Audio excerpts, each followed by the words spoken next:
All right. So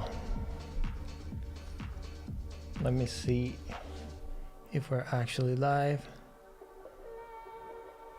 We should be. So let me see if we're actually live. Okay, the music is probably too loud. Should be.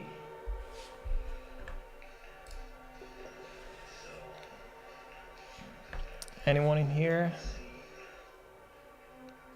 Anyone in here?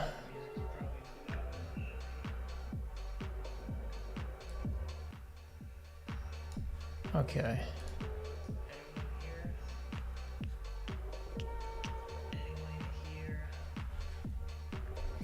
Okay, 8 people watching.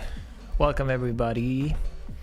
Welcome everybody. Okay, let me mute my computer so we don't have weird feedbacks. Yo, let's go. Okay, we got some people in here.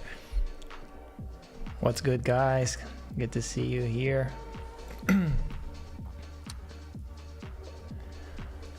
All right, so I want to know, guys, is the volume fine? Like, is it too loud?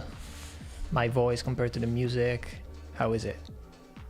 Should be similar to what we did last time, so should be fine, but I don't know.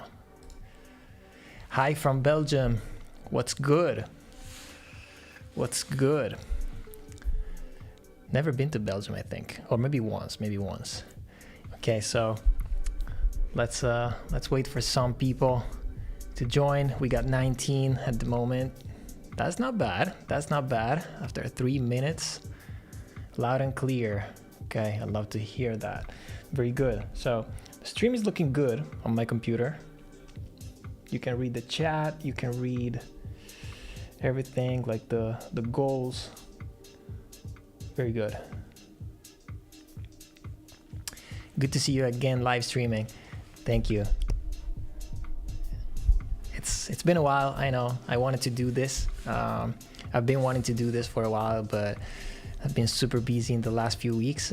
So yeah, tonight I was like, why not? I kind of improvised, to be honest. Yeah, I don't have anything planned, to be honest. But what I noticed is that since I dropped my video about Afro House, I've got so many questions, like in the comments, like people asking me for the exact sounds that I used and like techniques, stuff like that. So I thought this would be a good chance actually for you guys to ask all the questions that you might have about the videos, about production, about like anything, life, like whatever you want to talk about. I mean, we'll see. But yeah, and possibly we're gonna make some music together later. Why not? Okay. Hi, bro. What's good? Thank you for joining. Okay, guys, let me know where are you watching from? Where are you right now? I'm currently in Italy, so for me it's 9 p.m. Where are you now? What time is it for you?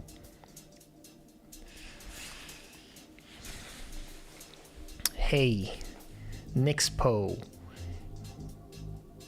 Hello. All right, we got 31 people in here. Okay, it's getting better.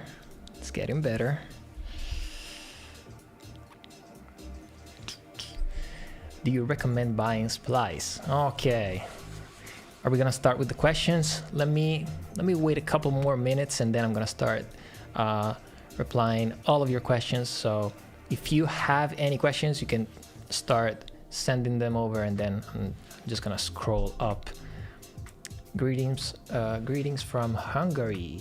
Oh, that's a place that I've never visited, even if like it's not that far away from Italy.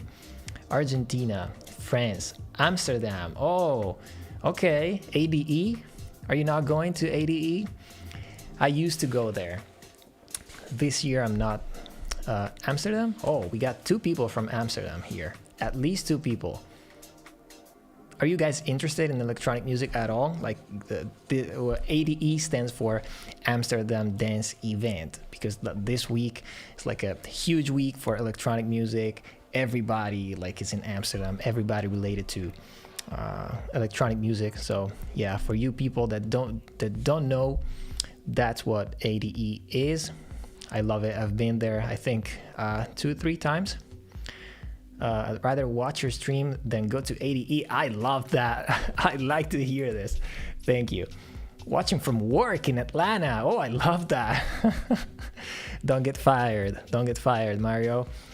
12:35 from India. I love that. Ireland. Very good. South Korea. Wow. That's far away. What time is it? What time is it in South Korea at the moment? Should be like 10 hours, 12, maybe 12 hours. I don't know, ahead? Yeah, should be, something like that. Milan, we got Italian people. Let's go. Ciao a tutti gli italiani. Come andiamo? Okay, we got France, we got Croatia. Okay, Croatia. I love Croatia. I've been there. Great sea, nice food. All right. We got London as well.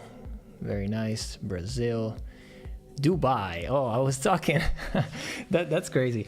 I was talking to my girlfriend today about going to Dubai for Christmas. It's like crazy expensive. Like the flights are like insane. So, whatever.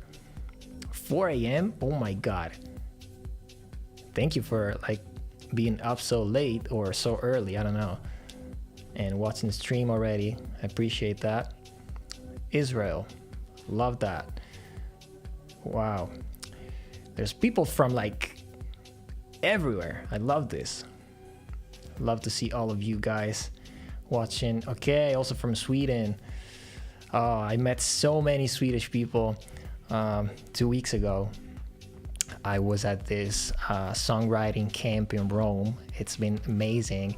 And I'm probably gonna post a little vlog about it. I don't know if you guys are interested in that kind of thing. Like, I know you probably are more into like tutorials and like production in general, but like I thought that would be a very good way to like show you guys what happens like in a writing camp when like you put writers and producers together to like write music.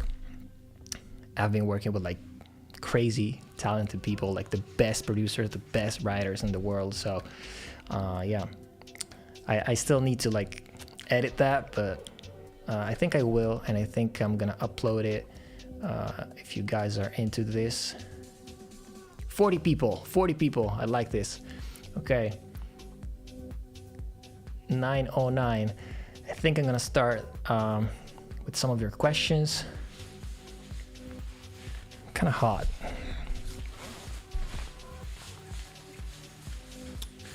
I want to meet you in Dubai. Okay. if I come to Dubai, I will like post it in my stories on Instagram. So reach out, DM me. All right. I watched so many of your videos and I love your content. Thank you so much. Thank you so much. Really appreciate it. Whaled music. Yeah, stream is looking good, looking sharp. All right. Okay, 9:10. Let's go with some questions. So let me scroll up and see if you guys have some interesting questions for me. Actually, let me open this. So, first one, do you recommend buying supplies? It's okay to buy the cheapest one. Okay, so it really depends on. Okay, hang on a second. Let me pour this.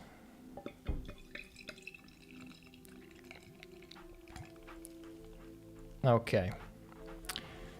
Now I'm ready to answer your questions. So.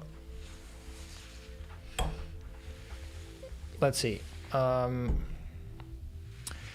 you recommend buying supplies? So I have it, like and it's not like you buy it, like you consistently pay because it's like a subscription model. I have the cheapest one. I think I have the cheapest one, and I have the cheapest one because I don't really use it that much. So I have like a crazy amount of credits at the moment. I think I have like 3,000 or something like that. So for me, the cheapest one is like more than enough. If I recommend you getting it, I think you give it a try. Like it depends on the way you work. Like for my workflow, I could totally do without it, but I see why it's very like easy to find some inspiration and some ideas. Like I was just looking for some ideas earlier for the stream. Like I was scrolling on Splice, and I actually found a couple of cool samples that maybe later we could start from. So it's definitely something that can be very useful to like find inspiration when you don't have it. But I don't like to rely too heavily on Splice. Like it's always like my last resource, you know? So I always try to go with like my gut, to go with my own library, because I got like 5 terabytes of samples. Okay, so I always try to go there first, and then eventually I might also end up on Splice. Or if it's like one of those days where I'm just scrolling looking for something that's sparking my curiosity. So yeah, if that's what you're looking for, absolutely go for it. Try for a few months, and yeah, see if it's worth it.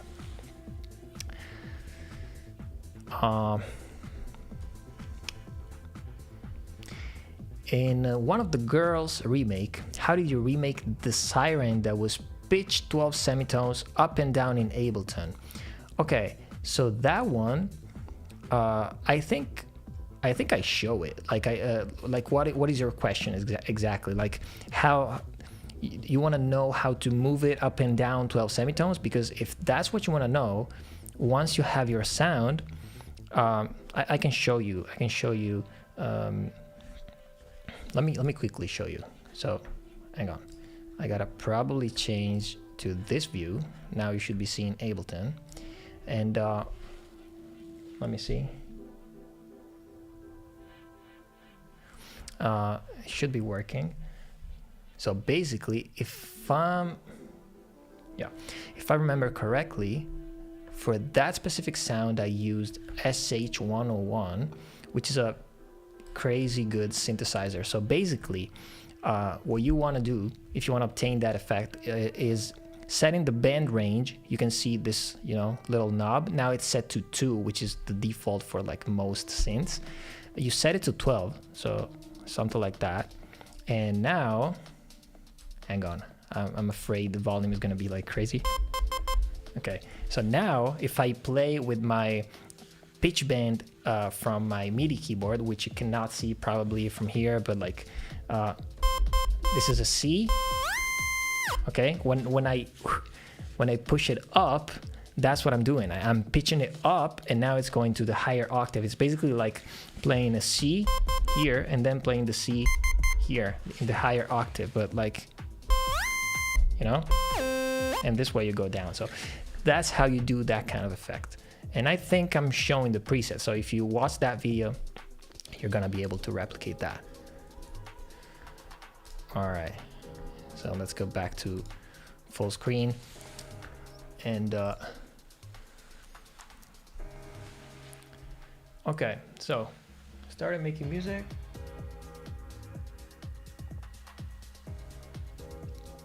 Okay, so oops.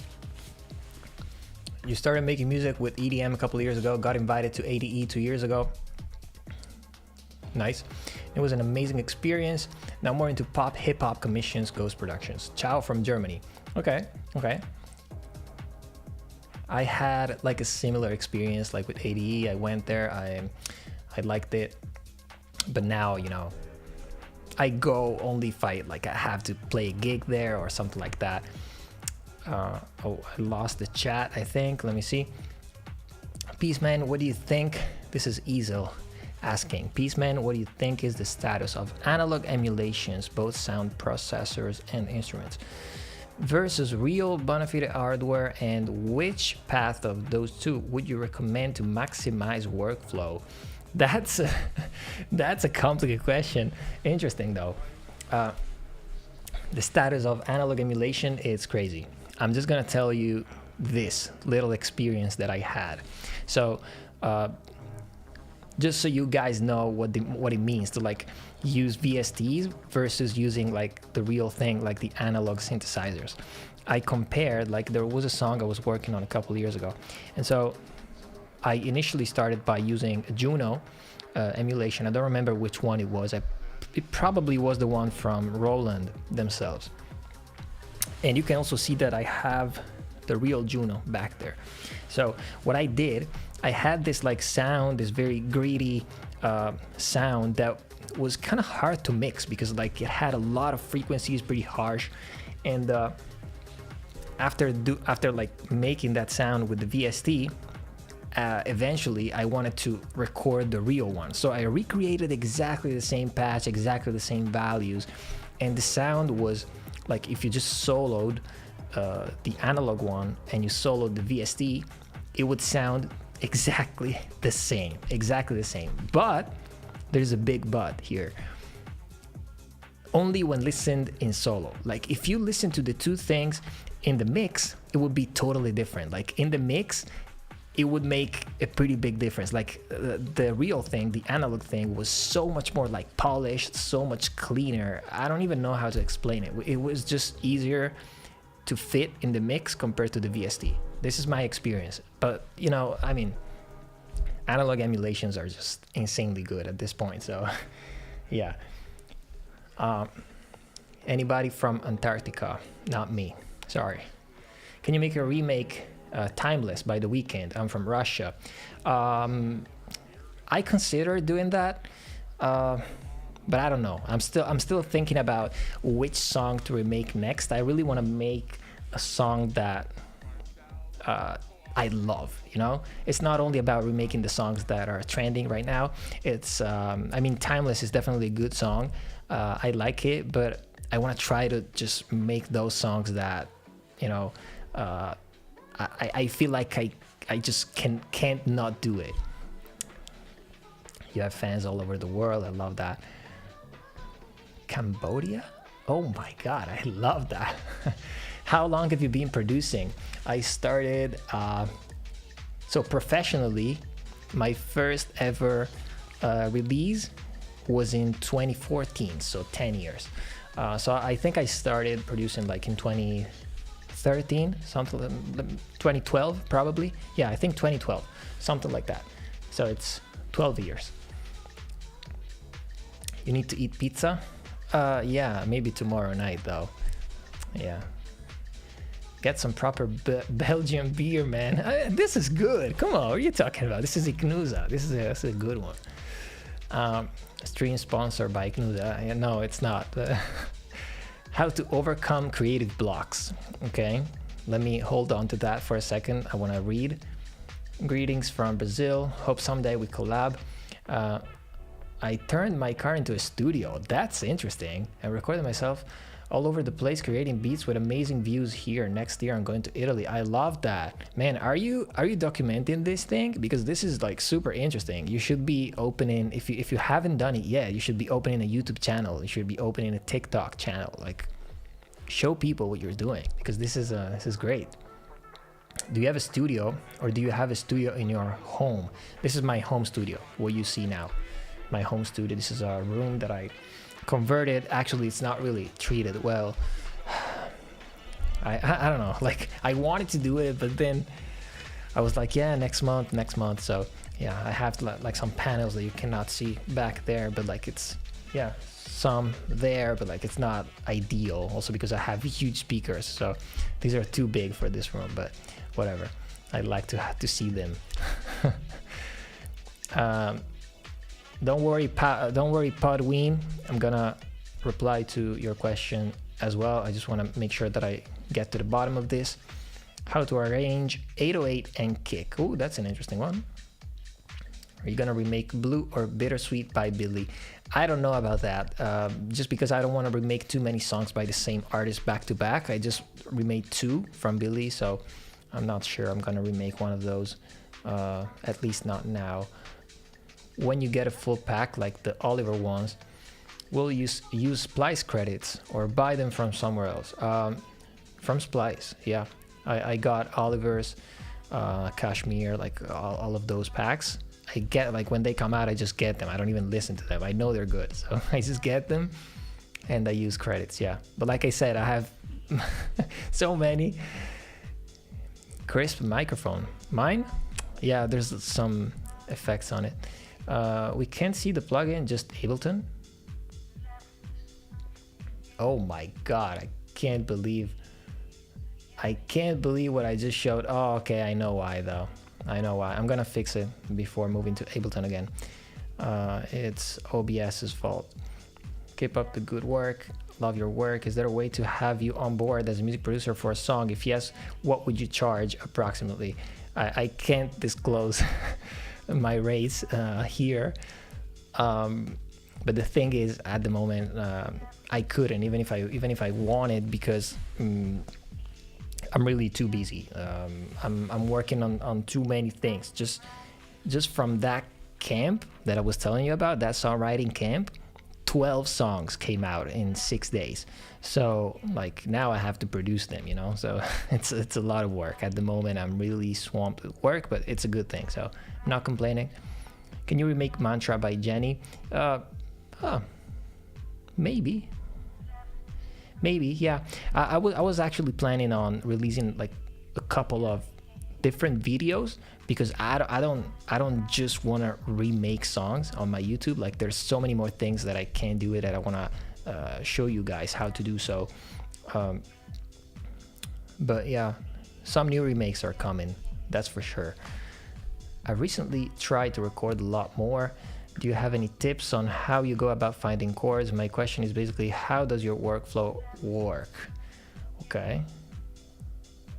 More relaxed sound. Dai Roma, dai Roma! I'm a session drummer and I'd love to play for one of your songs.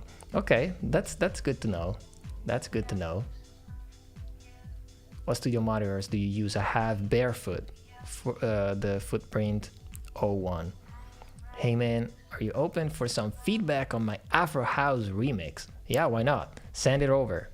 Send it over, like at my email, the one that you'll find like in all the descriptions below my videos. Oh my god, we got we got ads in Italian.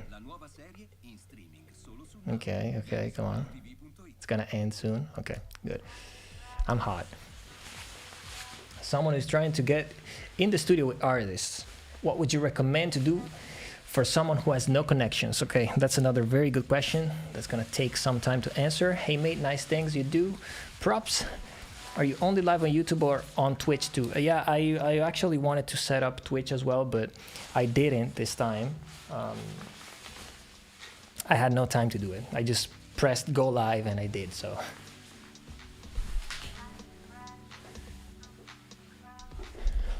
Okay.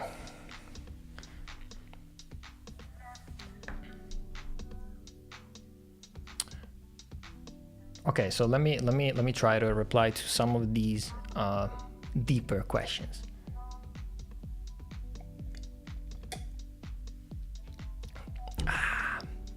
That's a good one, guys. Just before I start replying to these questions, would you be down to, like, I don't know, put down some ideas, some music in a little bit, or not? Let me know. Anyway, so let me find those questions that I needed to answer. Okay, how to overcome creative blocks. That's a big one. That's a difficult one. What I'm gonna say is that for me, like, it all depends on my mood. Like, there is no real block. It's all in my head, you know. So as long as I keep doing it, like I put in the work. Maybe you don't feel it for one day, that's okay. Just don't do it. Go do somewhere else, like go out with your friends. Just, you know, you don't have to like force it. But at some point, I suggest that you try anyway. So like if it's something that happens like for a day, for 2 days, like even if you want to take a week off without even opening Ableton, I've done this before, and usually it's for the better. But at some point, I suggest that you try. You know, you just go there, you just open it. Maybe you're gonna try things, you're gonna hate them. Maybe you're gonna do that for a week straight, and that's fine. Just as long as you keep saving those projects, because you never know, save them. Okay, go back to them the day after. You just reopen those projects, you listen. If you don't like it, you go again. If you like it, you can try to develop one of the things that you did the day before. And eventually, trust me, it will come. That day where you make something that's fire. So yeah, that's my advice for that. Okay, what was one of those other questions?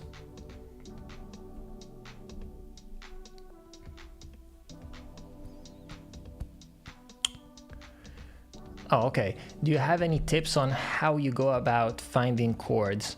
My question is basically, how does your workflow work? I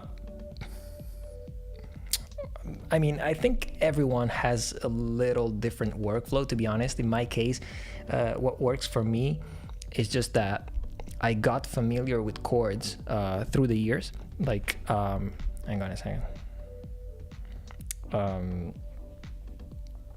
I got used to like finding chords by learning the basics of the theory. You know, I mean, you don't need to be like crazy good at theory and know like jazz music and all of that, but like as long as you know what you're doing, you're gonna get familiar with like some chord progressions of like songs that you like. That's what happened to me, at least. I started like analyzing the songs that I exactly the same way you see me do when I remake the songs, you know, on YouTube. Like what I do is just I listen to the songs, I try to analyze them, and when I analyze them, I'm not only trying to understand, okay, what are these instruments, what is this kick, what is this snare. I'm also trying to analyze like the chords and listen to the bass. What is the bass doing? What is the bass line doing? What are these chords? And that's how I started. Okay, and now it becomes natural to me to do it. But in the beginning, it was a little bit tough, I have to admit it. So that's why it was helpful to still go through a little bit of that very basic theory.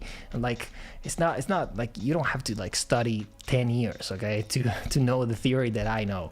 But I think it's always like a good way for you to understand music better, because it's gonna become very natural to you then to use some progressions of like songs that you love. It's just gonna come to you at some point. In the beginning, you're gonna have to like really think about it, but then it's gonna come. And I have my favorite chord progressions, and I don't even know which one they are, but I have them in here. Okay, so when I try to find chords, I'm probably gonna end up on those, like, I don't know, 15-20 chord progressions, and always those, because that's what I like. And then yeah, one day I might try to do something very different, but you know, that's what happened to me. How to find the tempo that you are finger drumming in? I mean, I would just go into Ableton and tap. You have the feature in Ableton to just tap the tempo.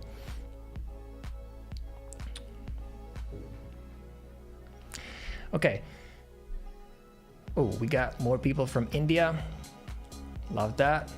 Studio tour. Studio tour. I mean, you can see most of it. It's not really big, but I will do it. Will the live be posted later? Yeah, why not? Advice for stereo width in the mix. Okay. I produce on my car using a MIDI guitar attached to a controller that works with my template, so I don't need to use the screen mouse. Wow, okay, that's smart.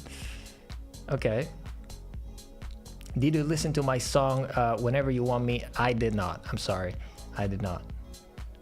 I might have forgotten. I'm sorry, but like I said, I was traveling in the past few weeks. Was like super busy. How many songs? Okay, let me think about what I want to answer first. How many songs per year do you think would be appropriate for growth? Okay, that's totally on you. Like, that's not a question that I can answer for you because okay, so I'm just gonna tell you this. I'm not one of those people that makes 200 songs a year, like, at all. Like, I'm pretty selective. I might start like one idea every day, but I rarely finish all of these ideas. Like, there are some people, and for some people it works. They start something and they always finish it. That's not my case. That's absolutely not my case. Most of the times I start something, maybe the next day I listen, I'm like, do I like it? If there isn't something that I'm attached to, like, it could be anything. It could be the chords, it could be a specific sound, it could be the drums, it could be, I don't know, a certain feeling that thing is giving me. If I don't have that, I'm not gonna finish it. So I don't know how many songs, but of course, like, you know the rule, they say you gotta put in those 10,000 hours to get better. It's true. I mean, of course, like 10,000 is a random number that they chose, but it's true. Like, so as many as possible, as long as you keep the quality, okay? Because it doesn't mean anything if you just make 365 songs, you make one every single day, but they all suck. Like, I mean, I would rather make 50 in a year and good ones, you know? So just keep practicing, Don't think about it like a number of songs. Just do it because you like it.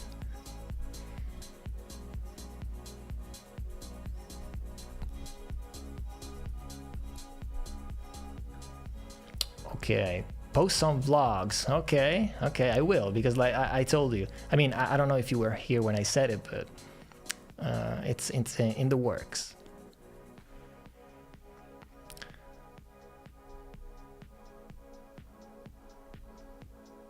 You're pretty good at producing. Thank you. How to transfer melody to chord progressions. Okay, so I'm not really sure what you're asking. So, like, a melody is a melody. A chord progression is a chord progression. But if what you're saying is you have in your mind the melody and you want to find some chords for that melody, that's not always easy. Like, you have, and it's not easy because you have so many options. Like, you can find so many chords that can work with a certain melody, but the chords can give you different, emotions, and so it's not easy. But I suggest that you go on my YouTube channel and you search for the video where I talk about how to write melodies, because in that video I talk about a method. I analyze, basically, I'm not gonna explain it now because it's too long to explain, but I'm just gonna tell you that what I did was analyzing some songs, like from Stargate, for example, the producer duo that, they produced Neo or Rihanna, so many people, and most of their songs have like a pattern in the way the melodies translate to chords. So I suggest that you watch that video because it partly answers that question.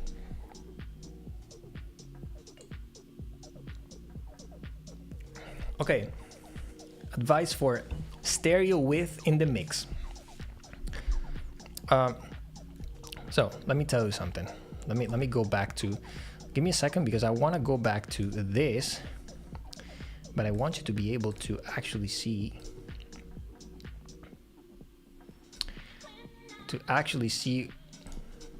What I'm doing. And I think this way you should be able to see also the plugins. Okay. And I should be able to read the chat from this computer. Let me see.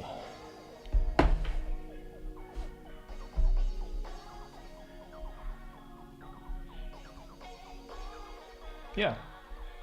Okay, cool. Okay, let me pause this music because like for a moment. Okay, so stereo width. Stereo width is a myth. Okay, it rhymes, but it's true.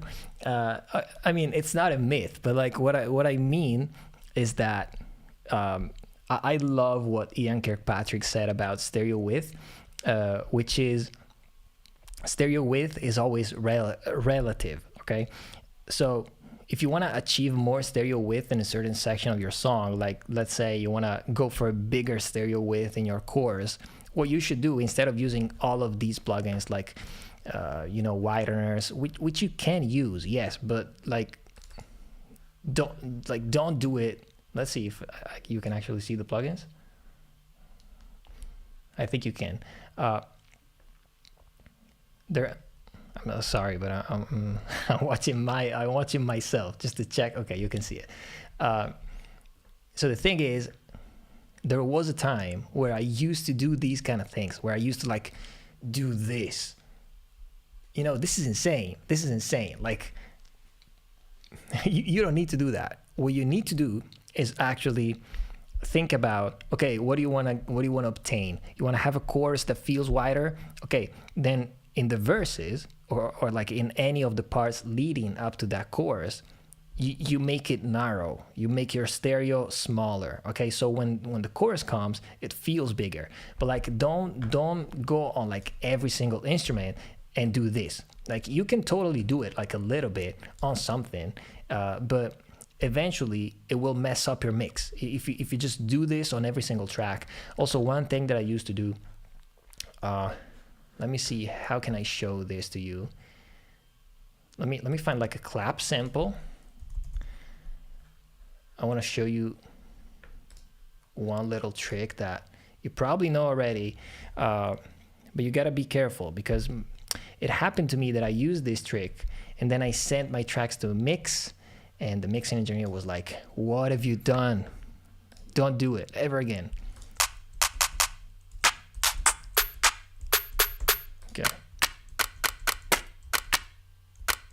Okay, so let's say, guys, let me know if the volume of Ableton is too loud.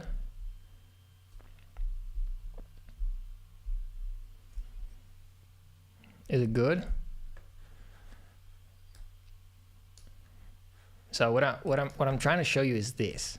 If you have like this clap and you put a delay on it, like a very simple delay from Ableton, you can do this. You can put like the dry wet at 100%, feedback 0, and you need to unlink these two things. You put them like to 1, and then you just start increasing one of the two, only one. So basically what's going to happen is that one of the two channels, in this case the right channel, is going to be delayed, slightly delayed compared to the left channel. And this is going to give you a perceived wider stereo. But this could be very dangerous if you do this in a mix on like multiple elements, because like you're not going to have a solid mix down the middle. Okay, so I don't know, like if you have headphones or like good speakers, you can definitely notice this compared to this. This is in the middle. This feels super wide. And when I was like at the very beginning of my career, I was like, oh, this is so cool. Everything sounds super wide. But like, what's the point of like having all this sounding super wide if it's not consistent? Like if it doesn't really hit the way it should. And I used to do, I mean, if you do this on a clap, it's probably not gonna, it's probably not gonna be a big deal. But if you do this on like very important instruments, it can be. So yeah, be careful. So my suggestion, to sum everything up, my suggestion for stereo width is think about it as like a relative thing, okay? So you wanna feel like the chorus is wider, go narrow in the verses. All right. Let me see. What did I miss? What did I miss?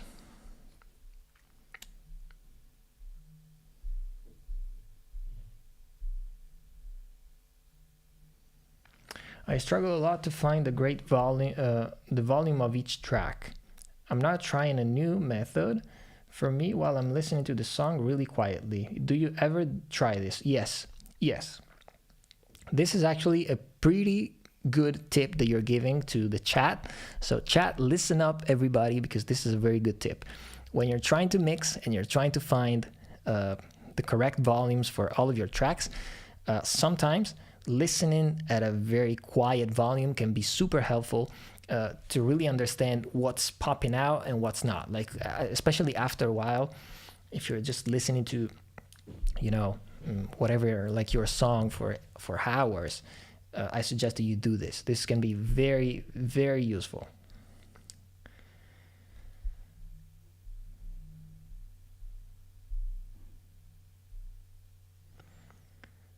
As someone who's trying to get in the studio with artists, okay, yeah, this is what would you recommend to do for someone who has no connections? The first thing that I would recommend is definitely trying to like build some sort of portfolio of songs, for two reasons. First, you got to do it for yourself, because you got to make sure that when you get in the studio with the people that you're looking up to, you feel confident. You feel confident that you can deliver. So that's reason number one. But reason number two is also because by doing that, like if you try to build a portfolio, you're not gonna do it alone. You're gonna find people at your level, or like approximately, you know, at the same stage of their career, and you're gonna grow together. Okay, so let's say that you're a producer, for example. You're gonna try to find people, I don't know, like in Discords, like for example in my Discord community. You know, how many people are looking for, you know, other collaborators? So I suggest that you find people to collaborate with, whether it's like remotely, if you have, maybe you live in like Los Angeles, maybe you live in New York, maybe you live in Nashville, maybe you live in any city in the world where you have other people making music around you. Make music together. So this way you're all gonna grow together but separately. And whenever one of you achieves something, everybody's going to benefit from that. And so that's probably my best advice, you know. And I would say number 3 would be put out your stuff. That's a mistake that I did for like too many years. Hang on, now I need some music. That's a mistake that I did for, you know, a few years, definitely. I had so many songs, but I wasn't releasing enough. I wasn't releasing them because I thought these songs deserved more. I didn't want to waste them. And so what ended up happening is that I had so many unreleased songs, but then they would sound old. Nobody knew my name. Actually, no, you got to put your stuff out. So that's only going to benefit you. So these are my 3 suggestions. Do you know John Dalbach? Yes, of course.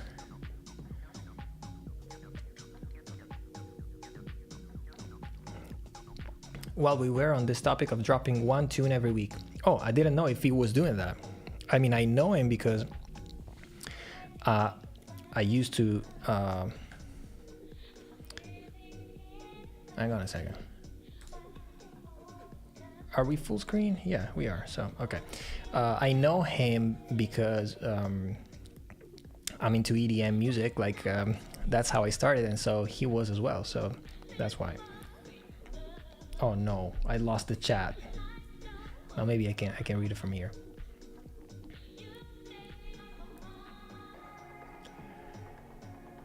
Where was I? Okay. I think I found it. Yeah. Do you have any tips for layering sounds to make the mix fuller?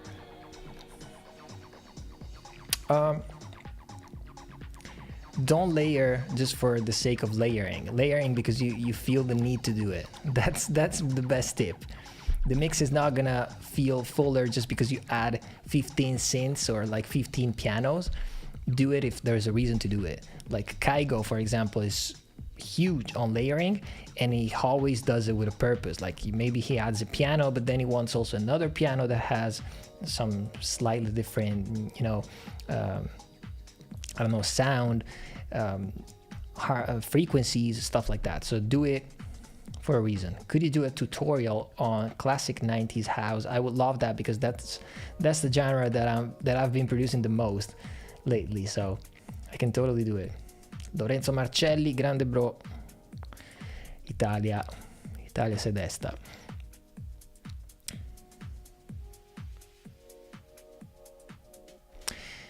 In one of the girls, the remake, how do you know which notes to play for Siren, and what were those? Please explain.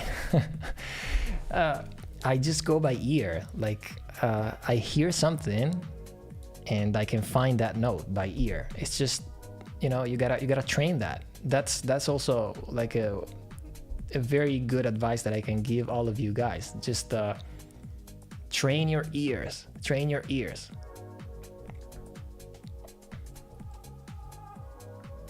Whew, I love this track. How to achieve a decent sound to send a demo might be interesting. Thanks. Oh, that's a good idea. So like, yeah, I could totally do a video like that. So like, I was planning on doing a video on mixing, but that would be in depth. But this is also a good idea, like how to just get to that demo stage where you can possibly send the song out. Even though, like, for me, it's not really a thing, because when I mix my songs, I just mix them. I don't think about, oh, this is a demo, so I'm not gonna mix it well. I just, I mix while I work. So yeah. Favorite Ableton synth and why, and do you often use stock synth, or do you prefer Serum, for example? Yeah, I like Serum, but I use it, but it's not my most used synth. I'm more into like emulations of older synths like a Repro, Diva, Junos, stuff like that. But I do use Serum as well. And Ableton synths, let me go back to that. Okay, so recently, just yesterday, I think, I was playing with some of these synths, guys. If you haven't, just do. I don't know if you have the latest Ableton, but let me show you. What am I looking at? Okay, so all of these, like, I've never opened these before yesterday. Like Meld, like there are some insane presets. Like this is very good. Check it out if you haven't, because this is really good. Oh, that's loud. Oh, I like this. Like, this is a super cool preset, for example. Oh, listen to those textures.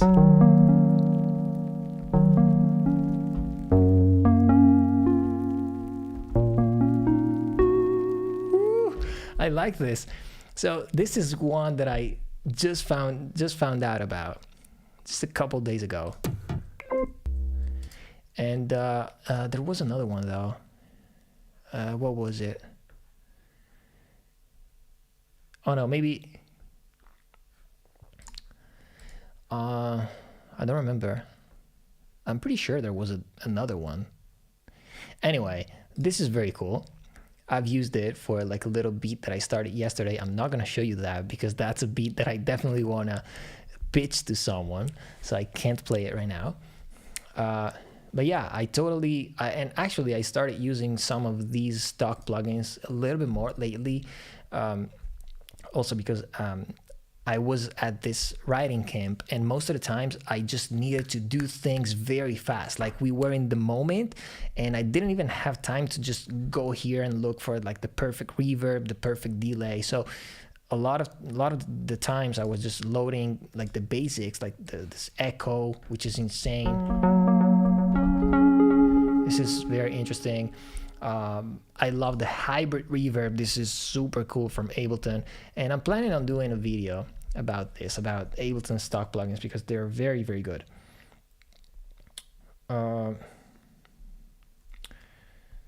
Okay.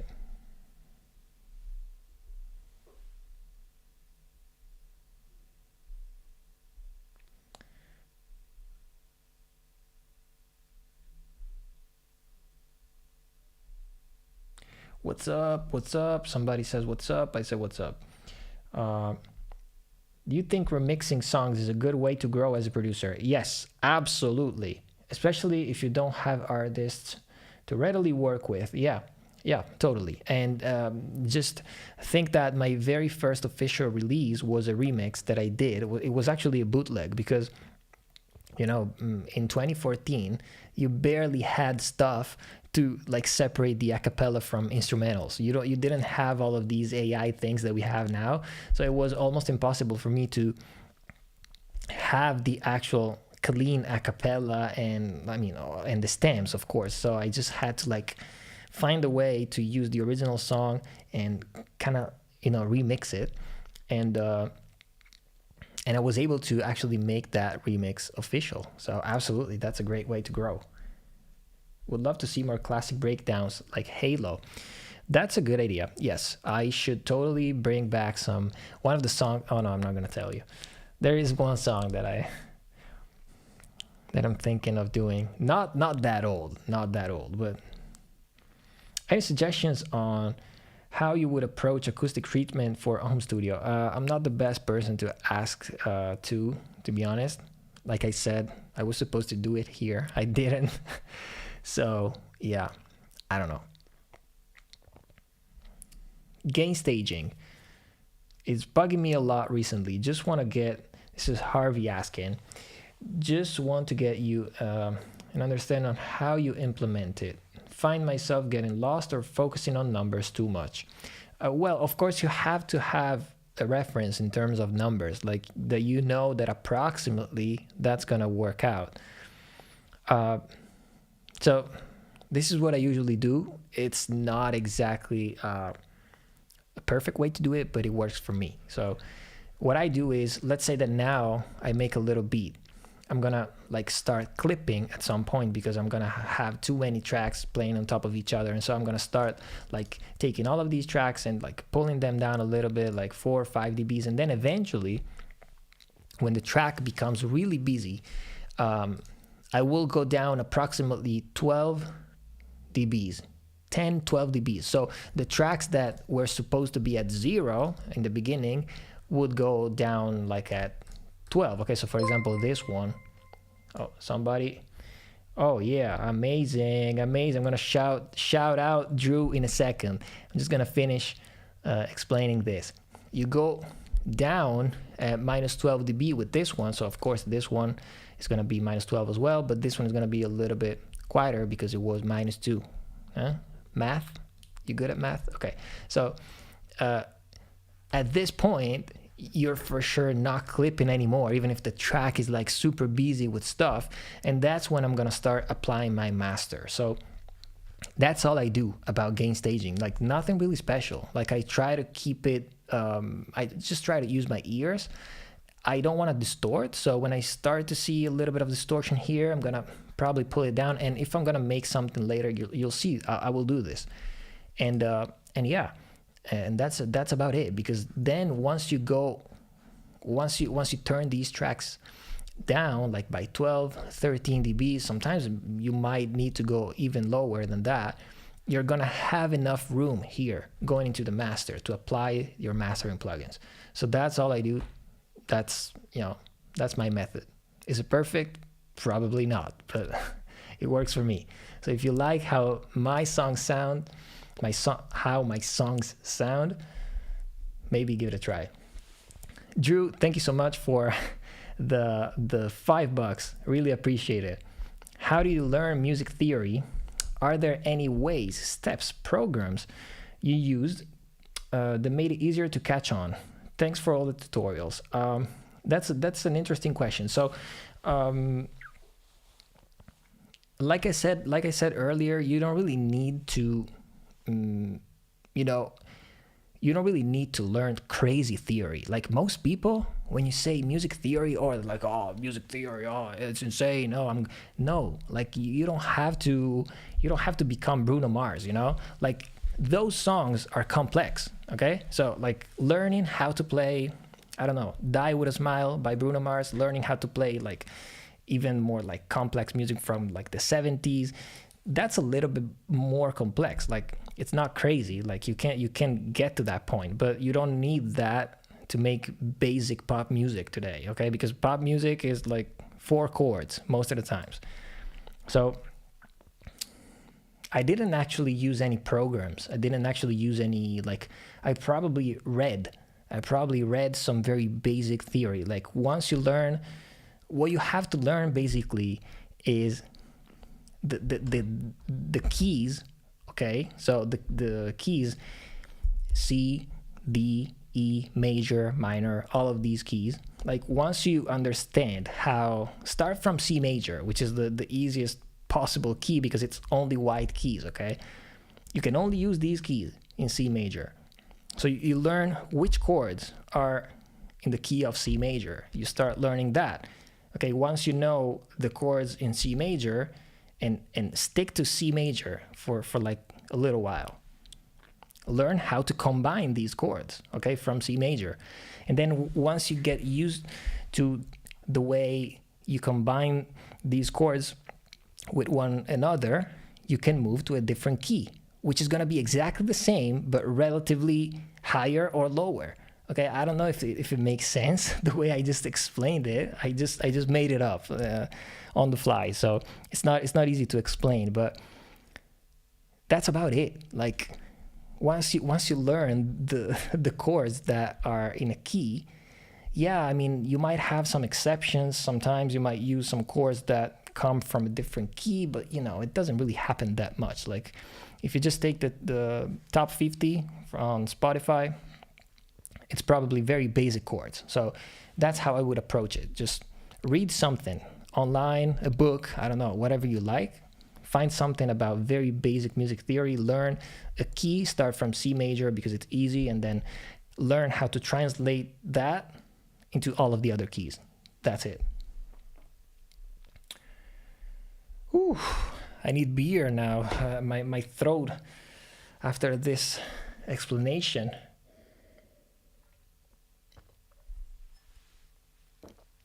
Let me see. In a couple minutes, guys, I'm gonna play you 2 samples that I found before starting the live, just so I can try some ideas with these samples, and you can ask me things while I do. Okay, what did I miss?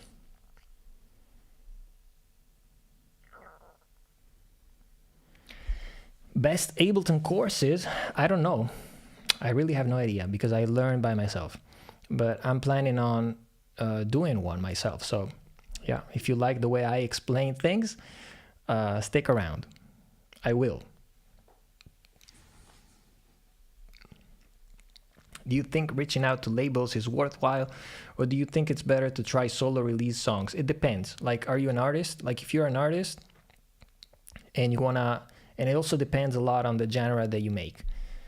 If you make like electronic music, yes, try to go through labels. It can be helpful still. If you make pop music, hip hop, like any other genre,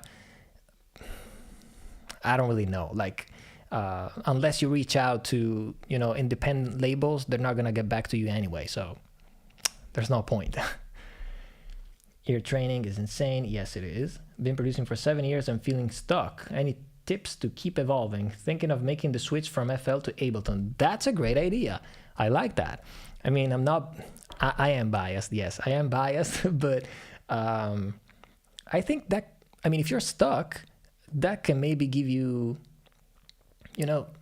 like, that can spark something in you, maybe. Why not? I think you should try. Which plugins do you usually use for electric guitars to make them sound better? So many different plugins. I have Guitar Rig, for example. This is very good. Like, it has tons of presets for like different styles, so you should try that. This is also very good. This is from Waves. I think not many people use this, to be honest, but this is a good one. If it opens. Yeah, this one. Tool Rack. So basically you have all of these presets, big, dry, clean, for example. It's basically like, a set of pedals for guitar. This is very good. I use it a lot.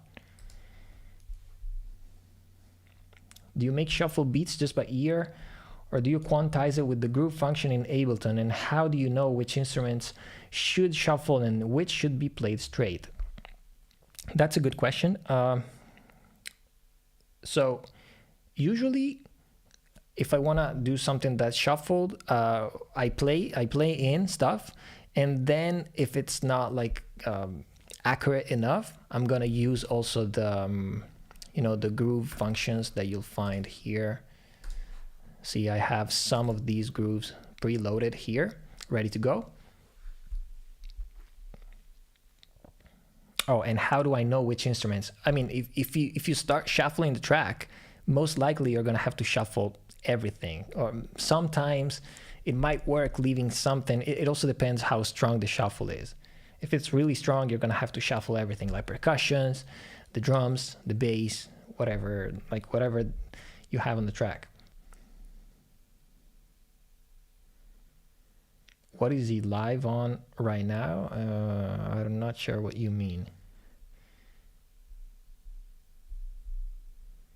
Serum or Omnisphere? I mean, I don't know. They're two different because Serum, you can do anything from scratch. Like you can find tons of good presets. But sometimes I find it too aggressive. Omnisphere is like so versatile. Like I love it. I don't use it as much as I should, probably. Ti adoro, love from Italy. Grazie, Azzotto Music. You are a legend. You guys are. If I had to buy a piano library, what would you recommend? Piano library, Keyscape or Contact. So let me show you. Keyscape, to me, that's the best piano in the game. Like no comparison. So you have okay, so first of all, you have tons of presets, like tons. You have acoustic pianos, you have electric pianos, you have vintage digital keys, you have clavinets. Like there's like tons of stuff in here, and they all sound amazing. Like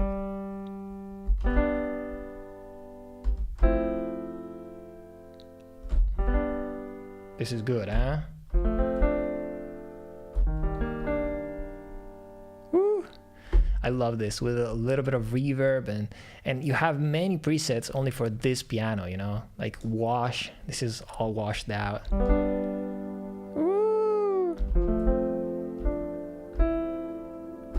Love it. So this would be my first choice. Second would be libraries for Contact. The ones from Native Instruments are actually very good. So you can check out like Complete. That's very, very good. Afro House? Someone is asking Afro House? No, I don't think I'm gonna produce Afro House again tonight. Addictive Keys. Oh yeah, that's right, Tommy. I don't have it though. I don't have it. Do you provide track feedback? I think I should do a live, actually. That's a good idea. I should go live. Maybe we can do it. Like in a couple of weeks, we can just schedule a live, and you guys can send the tracks through Discord. We can do that, something like that. And then I just listen to the tracks live and I give you feedback. That's a good idea, but you gotta be prepared. I'm gonna be honest, okay? So if you want that, we can do it, but guys, I mean, just be prepared because I'm gonna be honest, okay? So I'm not gonna be mean, but I'm gonna be honest. So I'm gonna give you honest opinions. Does Omnisphere has piano samples? I believe so. Yeah, let's see. I think so. I hit 4,000 followers on Instagram the other day. That's pretty good because you inspired me to start music. Oh, nice. I love that. I'd love to hear it. Cosa ne pensi di Ableton Live Lite? Quello in bundle con la Focusrite per intenderci. I'm going to answer to this question in English so everybody understands. So basically, Um, the question was, what do I think about Ableton Live Lite? So I believe it's the very basic version of Live. I think it's good enough to start. Like I've never had it, to be honest, because I have the suite, and I've always used that one. But I think it's good enough to start. Like if you're only looking to like learn and see if the DAW is for you, go for it. I think it's good enough. So now Omnisphere, let me see if it actually has piano samples. For sure it's gonna have something. Let's see. It probably does, but I don't know. Like I don't think they're gonna be. What? Oh, okay. I don't think they're gonna be like the basic piano sounds. Woo. This is insane.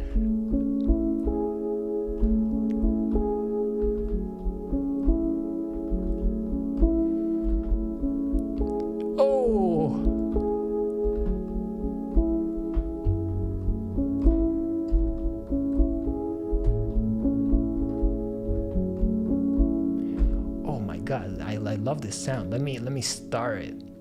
Ambient, yeah. So Omnisphere has piano sounds, definitely. What about this one? Retro piano.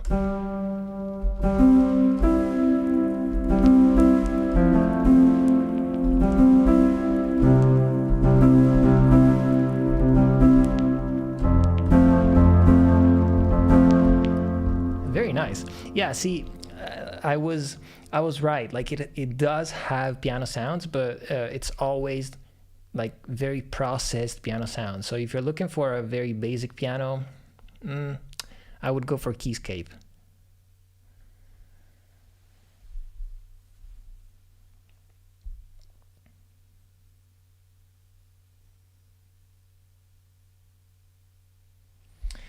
How do I learn how to play chords on demand and not piano roll? Need some guidance on where to get started with music theory. I don't think you were here, but I replied to this question like 10 minutes ago or something. So I suggest that you go back and rewatch the live and find that moment, because I actually replied to that question already.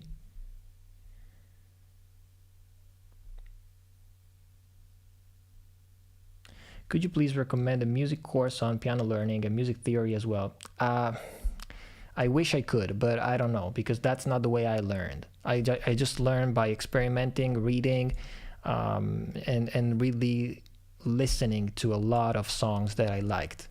That's the way I did it. So I can't really recommend anything. Sorry. Hey, from Scotland. Love your vids. Thank you. Appreciate it.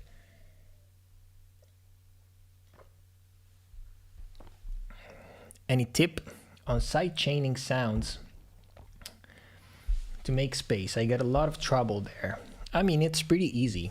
Just side chain whatever you need to side chain to. Oh, I mean, it depends if you mean like side chaining like bass and kick. One other thing that you could do is like side chaining vocals to reverbs, for example. Like if you have a very big reverb, you sidechain it to the vocal, so when the singer is singing, the reverb, gets quiet, and then as soon as the singer stops, the reverb becomes super big. So, but it's pretty easy. Which other YouTube channels can you recommend? Dude, what? I'm kidding. I'm kidding. I'm not jealous, but I just don't know. I just don't know, to be honest, because I don't really watch tutorials or stuff like that. I used to watch a lot of tutorials like 10 years ago when I started making music, but now I don't. So I don't know. I definitely watch Disclosure when they go live. So I suggest that you do too. This is absolutely something that I can recommend. So watch Disclosure when they go live. Ian Kirkpatrick, I don't even think he does it anymore, to be honest, but you can find many live streams he did a couple years ago. Super useful. Watch those, because he also breaks down like famous songs that he produced, so that's interesting. Perfect Pitch, no, I don't have it. Absolutely. That's not like what I do. That's not perfect pitch. Like perfect pitch is that if I don't see and I play this, I can tell you, oh my God, I can tell you what note that was, but I cannot do it, okay? So that's not my case. Love your videos though. Yeah, come on, I was kidding. I was kidding. How do you make your track start from the beginning in Ableton? Because when I press space, the track starts where I last clicked. I don't know, you gotta Google that. I had that problem before, but I don't know where that is in the preferences, to be honest. It's probably somewhere in here. I don't know. I don't know, man, to be honest, but oh no, I mean, that's the way it works for me. That's the way I like it. Oh, you don't like it this way? I mean, if I press here, it starts from here and it keeps starting from here. It makes sense, to be honest, because like, let's say you're working on this clap, you always want to start from here because I'm working on this clap. Like, you know, let's say I'm doing something, so, you know, I want to keep hearing it.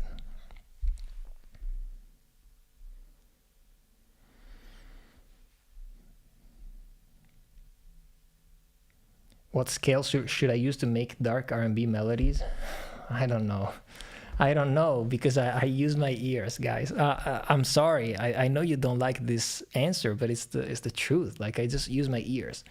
I listen. Like, let's say I want to make R&B. I'm gonna listen to some R&B. I'm gonna find some chords that fit with R&B in the way that I explained before, and then I don't know. I'm just gonna use my ears. Okay, give me a second. So I think I had a session here. Nope, we're not gonna save. I had a session that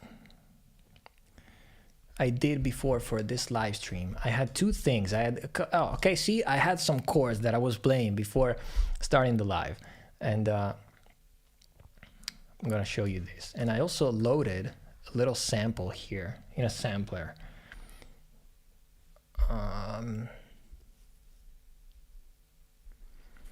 The best piano VST for Afro House or Deep House, like, forget about genres. Like, just use a piano.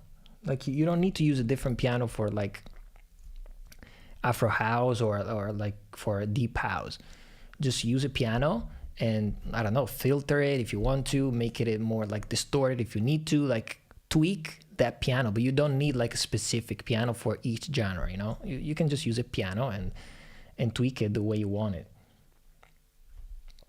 My favorite analog synth, that's difficult. It's probably the Juno, to be honest.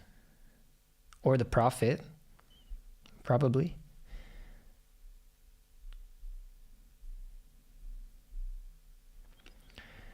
How to create the songs like J Balvin? Yeah, I mean, I would love to remake one of those songs. I'm just waiting for the right one.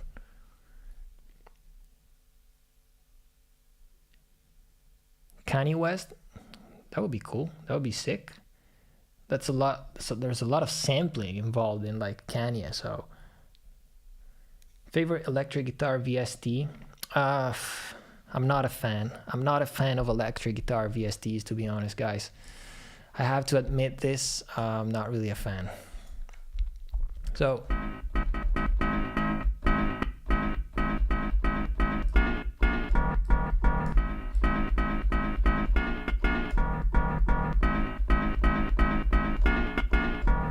okay, so this was one of the samples that I had. Oh no, I only had this sample. This was a chord progression that I had. So I saved this because I wanted to go back to this sound, which I liked. Do a sampling tutorial. That's what I'm doing now. Like, I just loaded a sample in the simpler, okay, which is this one right here. And then now I'm just using the very first, the beginning of this sample, which sounds like this. I think I want to load some delay on this. Yeah, let's use the stock delays because I know they're pretty cool. So which one? Let me try this one. Ooh, this is cool, but I'm gonna put it in parallel. Guys, do you know how to do this? I hope you do, because this is a super cool trick in Ableton. I'm gonna put this very low to have this in parallel. Ooh, I love this. Okay, let me find also a little reverb. I'm using this hybrid reverb so much lately. I suggest that you guys try it if you have it, because it's really cool. So I don't want like a big reverb, probably a room, something like that. Or maybe like a small hall, piano hall. Let's see. Oh yeah, but I'm gonna drag it in here, so it's in parallel. So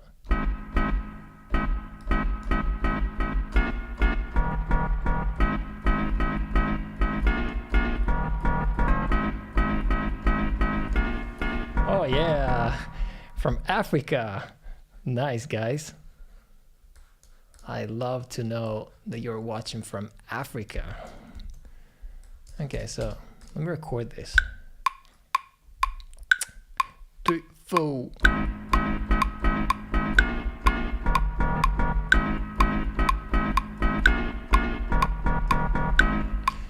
Okay, pretty cool. So, but this was supposed to be the beginning of the loop. So, oops. Okay. So in this case, somebody was asking about shuffle, you know? So like having a little bit of swing. And in this case, I think I might want to have a little bit of swing. So the way I'm going to do this is by applying one of these grooves that I already have preloaded here in my Ableton, because I'm smart and I did this for like my template session. So it's very cool, very handy to have them here. So let me try this one, MPC 3000, and this 100% that you see here is the intensity of the swing. So I'm gonna bring this down to like, I don't know, 40, let's see. And now I'm gonna quantize this.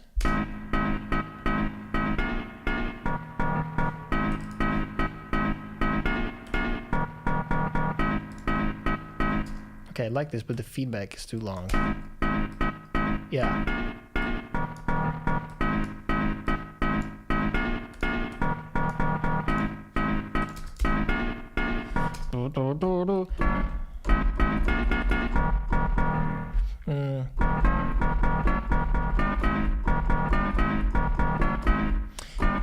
Oh, it could be cool to go here.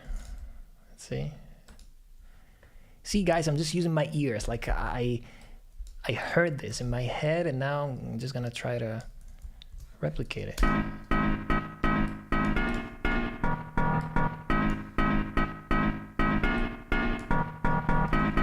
Oops.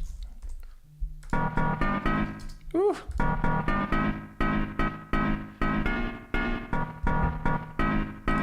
Yeah. Yeah. I love this. Okay, very cool. So now I'm just gonna mess around here, guys, just so you see like the way I work. If you have questions while I'm working, you can ask them, and so I can stop while I do things. It's just easy to, you know, to show you how I do things this way. So what I'm hearing now is, okay, so we could find like a shaker for this. I'm not sure I want like a big hi-hat. And guys, if you have any ideas on like, so you quantize the groove. Yes, in this case I did. In this case I did, because I didn't play it perfectly. I quantized it and then I applied the groove. Okay, that's what I did. So a shaker.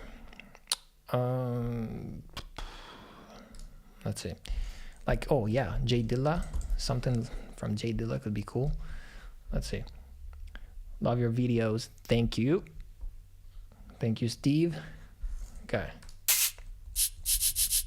Guys, if you I suppose you guys are all subscribed to the channel, but if you are not, like, make sure to subscribe right now for 2 reasons. First, we're very close to 30,000, okay? Very close to 30,000 subscribers. And also because you can see in the, bottom left of the screen, we have a sub goal, and we have 1216 at the moment. We need 1250. So for some reason, if you're not, press that button. It's free.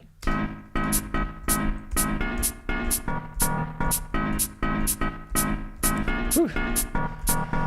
I like this. Love this shaker. Okay, in this case, I'm gonna just use it in audio because this is kind of a stupid sample. Like, it doesn't need to do anything special, so I'm not gonna play it in. In this case, I'm just gonna drop it in the... Yeah. Subscribe.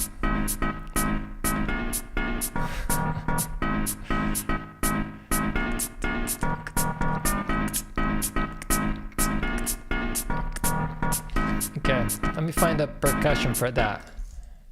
So like, I don't know, a rim shot, maybe something really tiny to just, start building up. Sounds very 90s house, yeah. Okay, so before I actually find the perfect sample, I'm gonna need to create a drum rack because I'm gonna drop some samples in here. Okay, so these two go here. Oh, I like this. Okay. I love this one. Super tuned. Could be cool. Okay, so now, oh, I also have machine. I can also use that. Why not? Oh, yeah. Okay.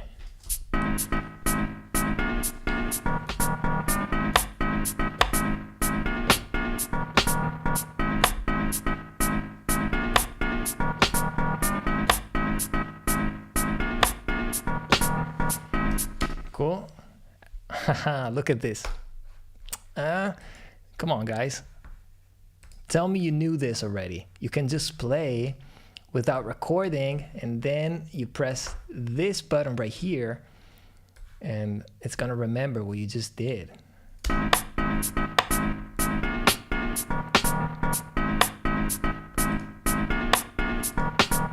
Okay, so the first half, I actually don't like it. This is what I need.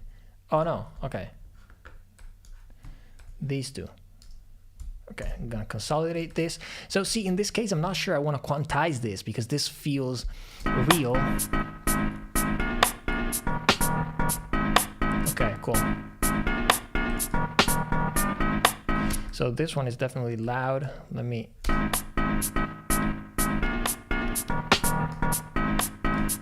This one is loud as well. Okay, I would like this rim to have a little delay, so it goes like, So,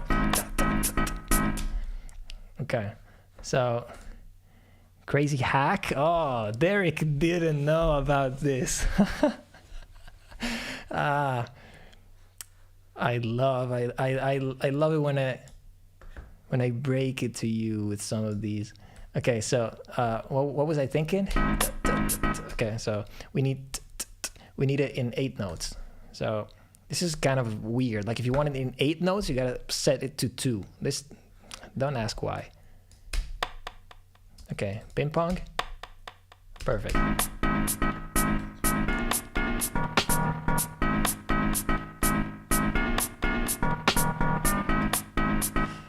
Okay, but so I want it to happen the first time, not the second time. So I want it to happen here, but not here. So what I'm gonna do is pretty simple. I'm gonna duplicate this sample in a different slot. Okay, and in this slot, I'm gonna delete the delay. So the second time, this one is gonna play. The first time, this one is gonna play. So I'm gonna move this up here. Okay, let's see if it works. Perfect. Whew. Love it.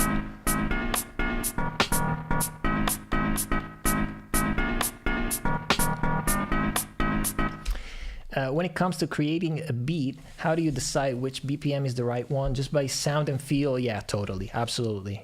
Just that. Like in this case, I played that sample. That's what I immediately heard in my mind. I played it and it worked, 124. Now, of course, I can tweak it. I can bring it like to 120. If this feels too fast, I can bring it to 130.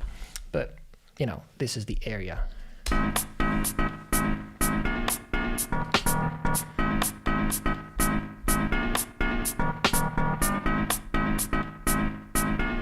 Oh, sorry, I didn't read the first part of your question. I totally get that any genre has its usual BPM range, which, yeah, this is true. So, yeah, I mean, my answer remains the same, but definitely if you're trying to produce a specific genre, yeah, you probably have to stick to like some area, you know? Oh! Okay, let's tune this.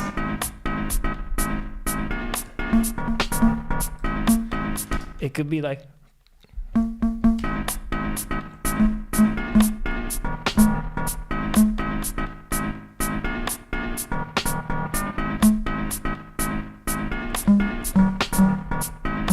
I think I'd like it -3.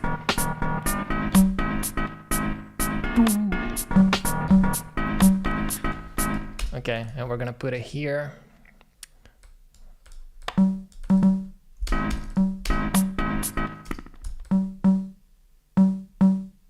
Okay.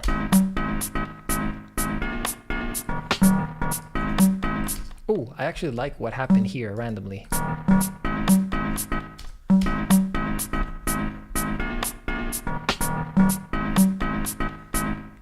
Love this.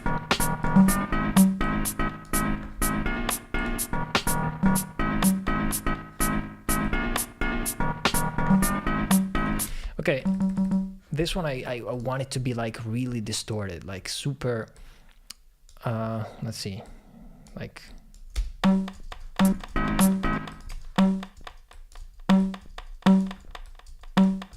no, actually, I just want it, I just want to saturate it. I don't want to distort it. Something like that. Yeah.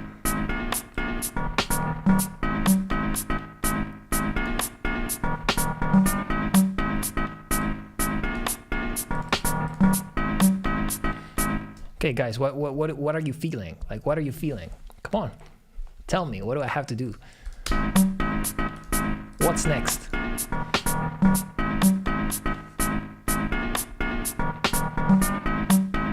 Okay. While you think.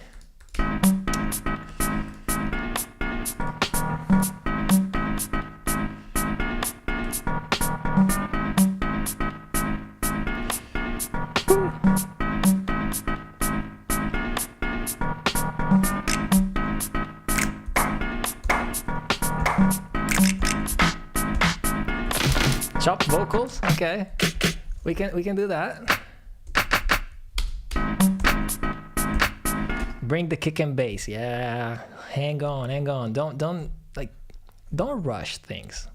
If you can make it bounce, if you can make something happen without the kick and the bass, just imagine when you bring them in, okay? So wait for it.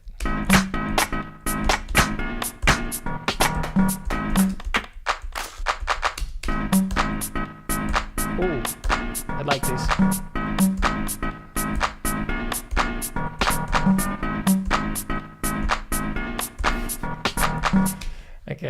Okay. Bass, eventually, yeah. Hang on. I want something like, yeah, like hand claps.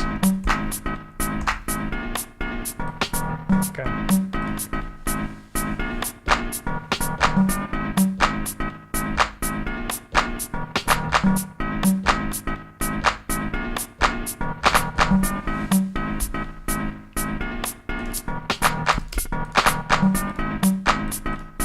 So again, I'm gonna quantize this because these are claps. I want them to be like on the grid, but swung.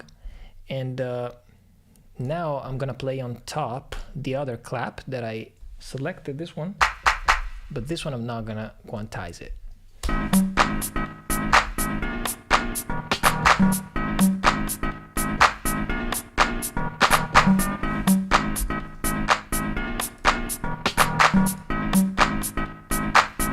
Okay, but these are too similar. I need something different.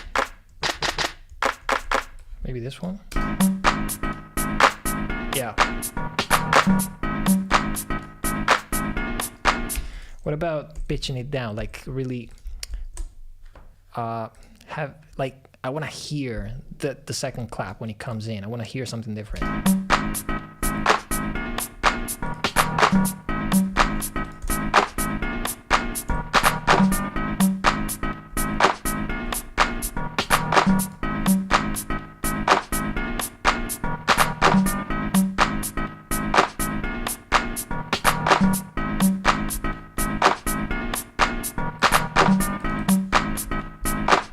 Okay.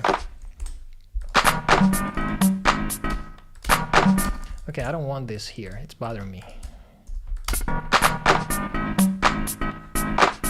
Okay, now the second clap is definitely too loud, and I want to like add a chorus to this clap, like to make it a little bit wider, you know.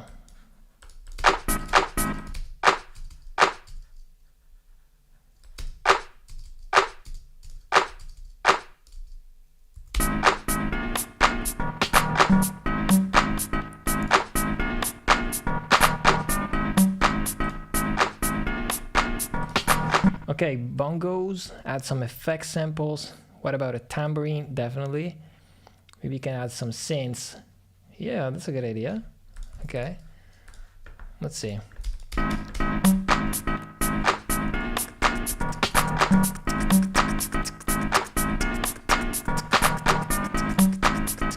So I want to have a different section where like we have a tambourine or something happening. I have some cool ones here. See, I don't really go to splice a lot.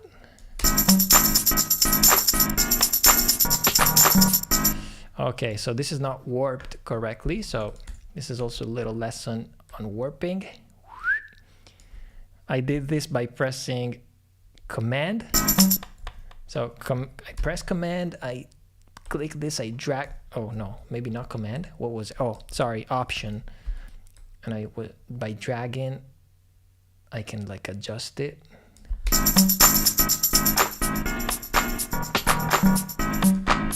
Cool.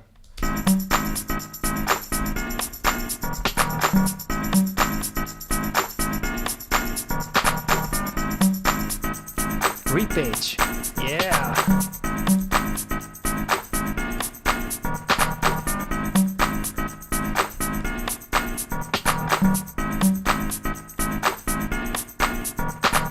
Okay, so at this point, yeah, I can go for like either a synth, something like, I don't know, spark. I hear something like sparkly on top, maybe. I don't know. We can definitely go for like, ooh, maybe this one. I don't use this much. This is a very cool emulation of the Juno.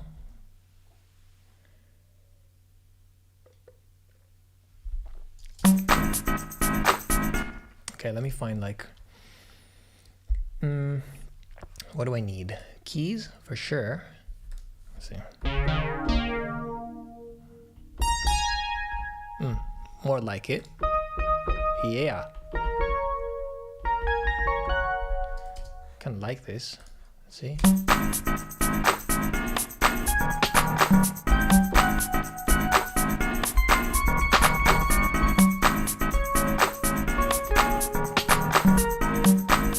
I think this sample is slightly detuned though. Isn't it? I have the feeling that like the original sample is not exactly in key. Anyway, we're gonna find out later.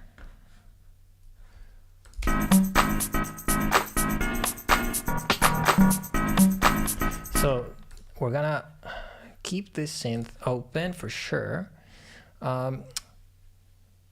I was actually kind of intrigued by the idea of sampling some vocals, but I don't want to get in trouble with like copyright, you know, for the video. I don't want it to be removed. I will also want to have a mini mug open. I can hear a black woman's voice on this. Yeah, I get it.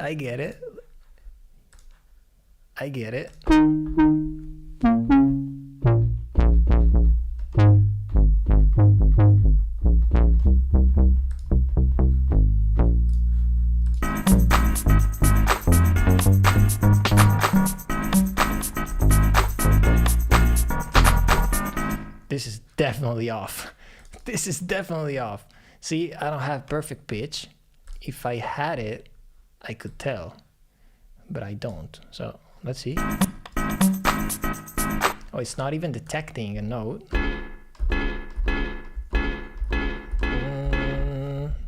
This is what I'm hearing. It's probably right in between two notes. So I'm gonna have to detune it here. Could you chop your own vocals? Nah, I can't. I mean, I could, but it's tricky because I'm talking into this, so I would have to record from... I don't want to mess up the stream. So...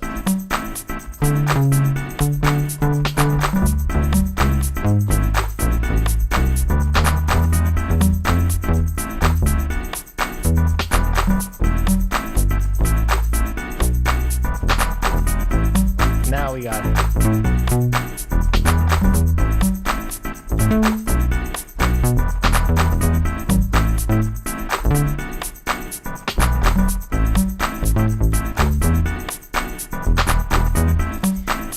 Yeah, okay, I told you it was detuned, yeah. Probably 50 cents or something like that, right? Oh, what was that? That was a huge bug. Okay.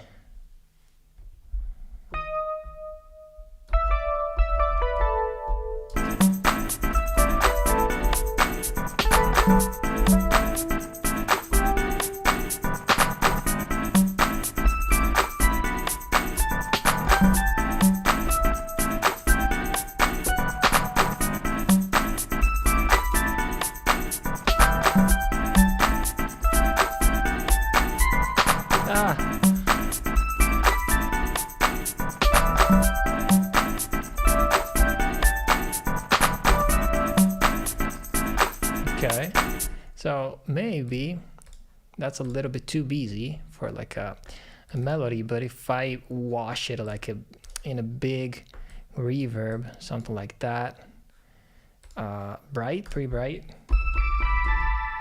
I might want to have something like this.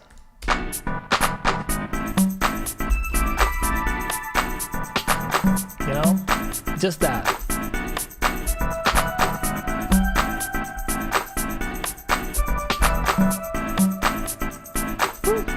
Let's record it.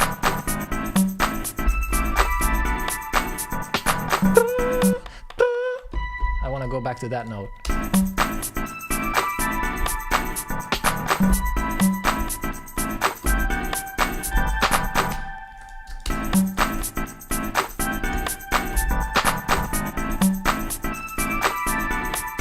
Okay, we're gonna keep this for now, but this is gonna happen probably every like 2 bars, something like that. So once we get into this section, eventually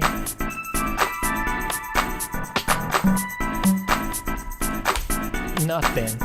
We go back to it.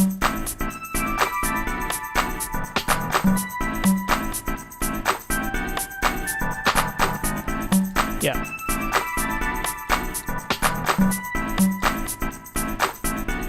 Love it. Okay, cool. Yeah, I'm just gonna mess around a little bit, and once I have like a solid idea, just probably gonna develop it tomorrow, but I want to try a few more things here. So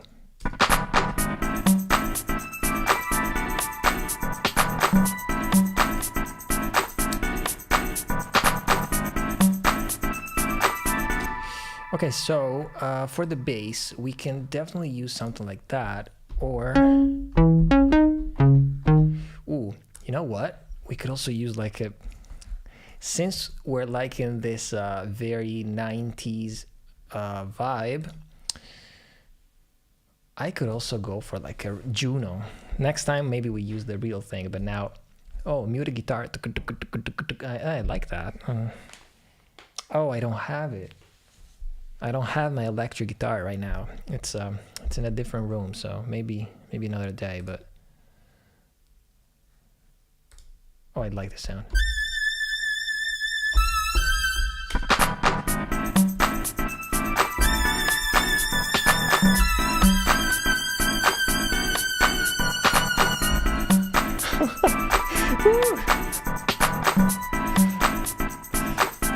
This is not what I wanted to do. This is just an idea.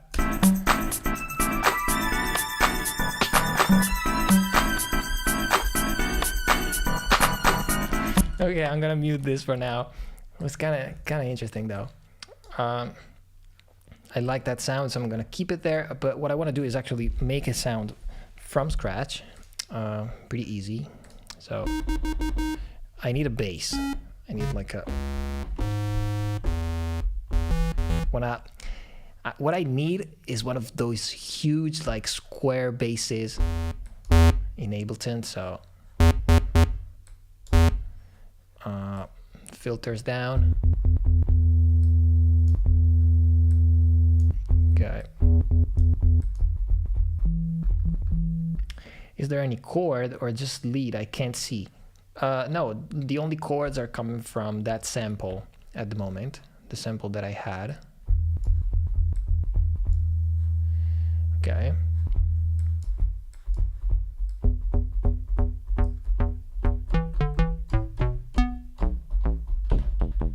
There you go. There you go.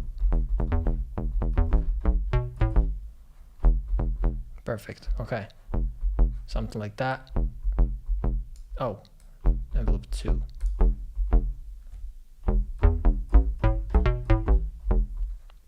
Okay. So this is what we need. A little bit of delay, why not?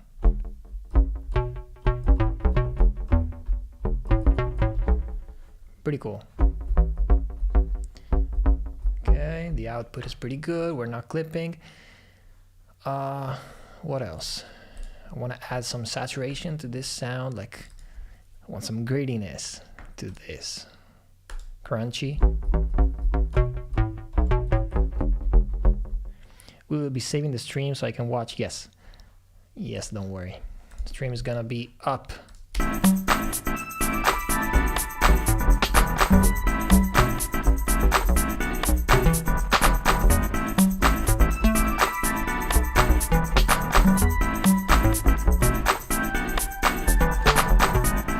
Okay, let me mute this lead for a second. I can't think if I keep hearing that.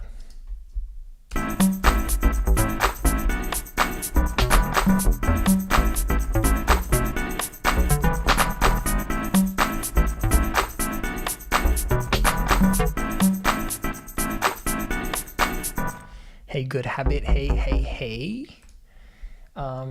Maybe you can add a Valhalla delay, mode pitch plus 12 on keys. Maybe.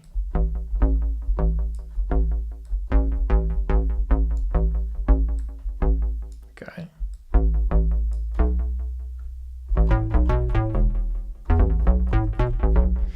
Juno is an amazing tool. Do you prefer the Arturia one or the Roland?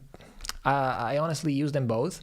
Sometimes I go to the Arturia one because it also has presets that don't come from the original Juno, which is something that sometimes I'm looking for. But I use them both. Like, to be honest, I don't really have a preference.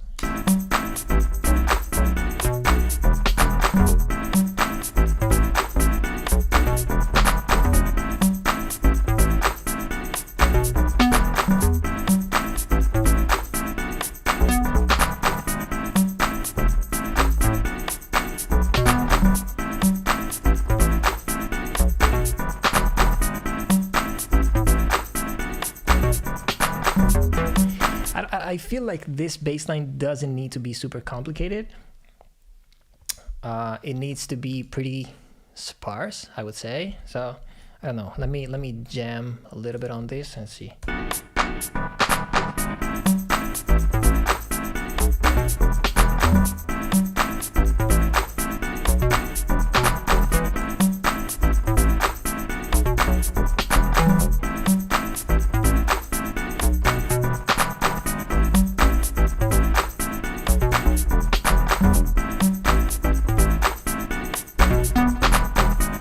Oh, I kind of like this last one that I did.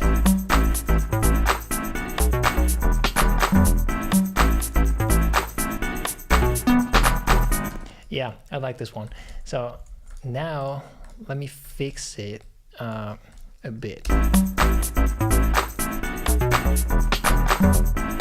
Okay, this one is probably too much. So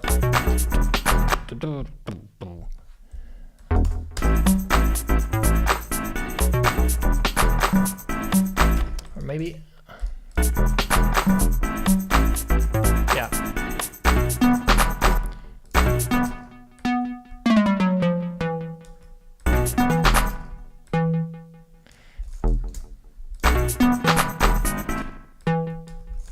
Okay, and this here, so it goes like.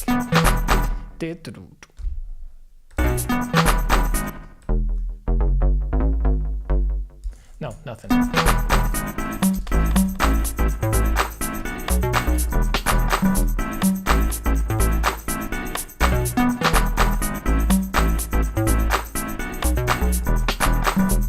Okay, and here now we can spice it up just a little bit.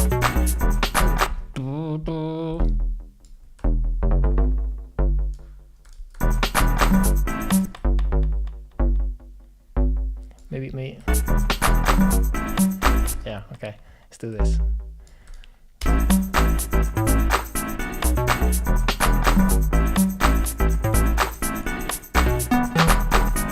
Okay, I like this.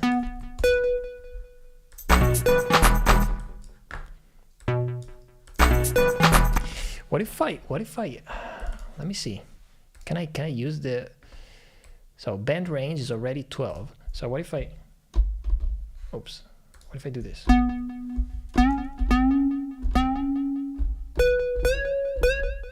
What? It's not 12. This is not 12 semitones. What's happening? Oh, band gain. What? This is weird.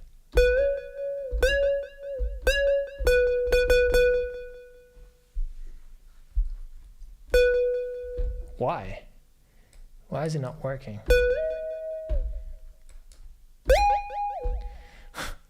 Whatever. Okay, forget about it. This is good enough. Okay. Okay, so I just noticed we're about to clip. So if you're still here, somebody was asking about gain staging. That's when I'm like starting to see some clipping here. So probably gonna start reducing these tracks altogether a little bit, like 4 dBs down.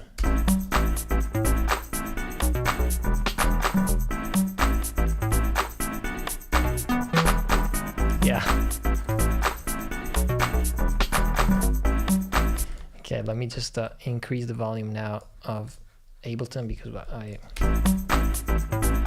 okay. I kind of want to quantize it because it's a little off.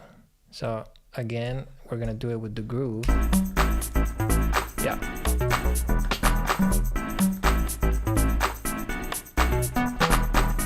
Love it.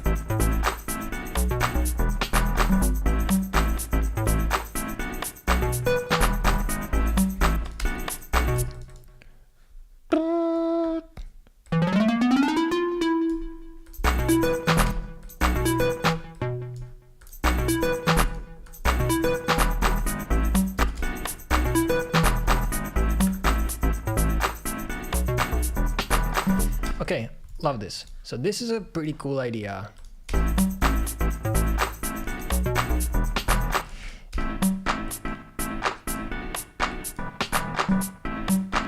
So just to have a little bit of structure, I'm not gonna start like that.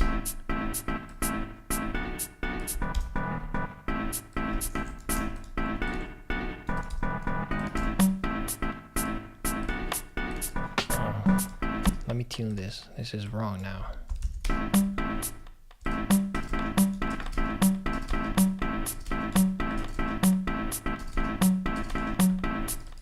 What?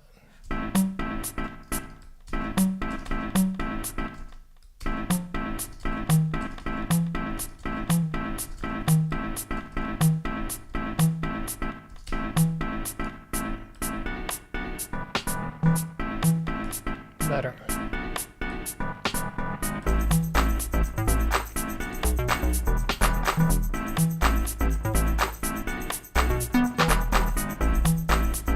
Cool.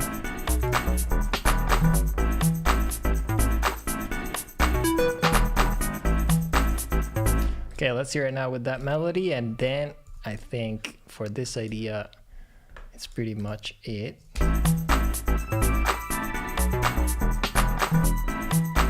Yeah, love it.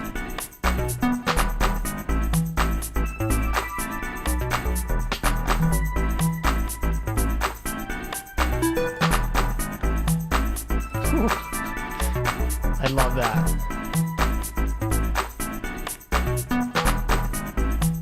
Very cool. Okay, I like this. So yeah, next step would probably be adding a kick, but I'm not sure I want to do it, to be honest. I'm trying to hold on to that. I mean, let's just see how it sounds. Just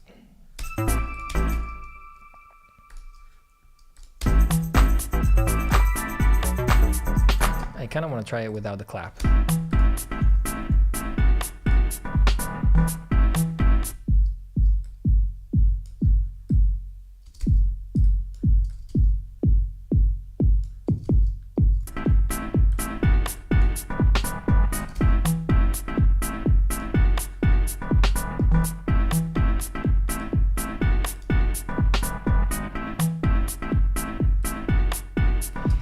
No, I don't use the cloud lifter. I go straight into a Neve preamp. So concept is pretty much the same. That's just better.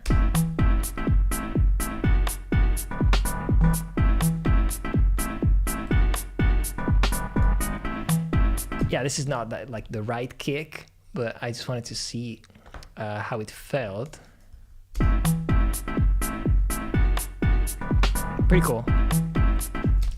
Okay, so this idea, I'm gonna keep it here. I'm gonna probably develop it a little bit tomorrow. I just wanna listen to these chords that I had before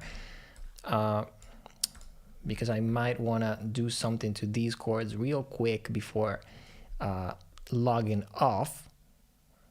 So if you guys have 20 more minutes or something, we might play with this just a second. So I'm gonna just save this.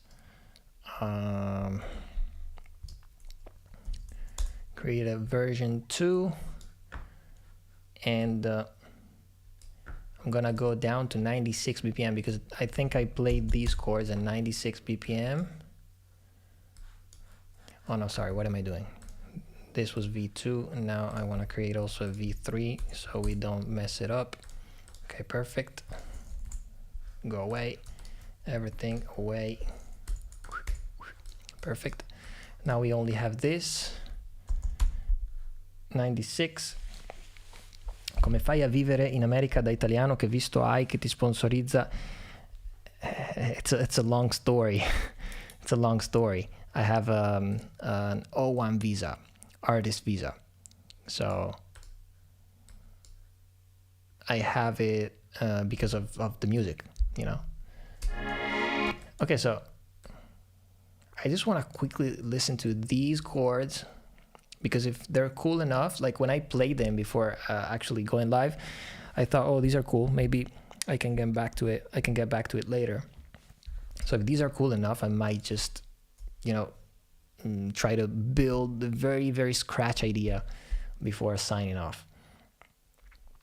What is your favorite drum machine? 909. I think 909. 909, 808. Yeah, but 909, I don't know. It has a special place in my heart because it's, you know, mostly tailored towards dance music. So It is useful to record the bass with a preamp, Focusrite, or just into the Focusrite. I mean, it depends. If you have a preamp, use it, of course. Like if you have some money to spend in a preamp, why not? But you know, like there are countless songs that have just been recorded with a bass going straight into a DI, you know, so doesn't really matter. Okay, so let me listen to these chords.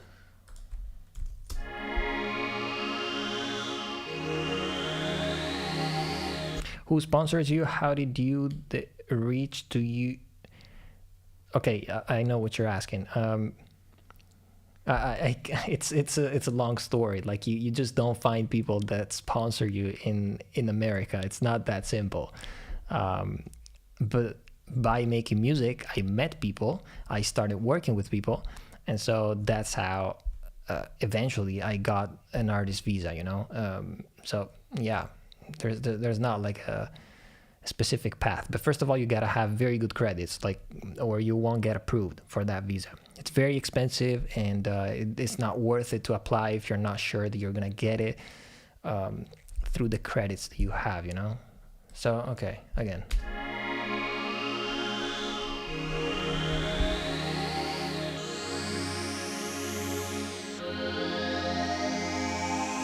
Pretty cool.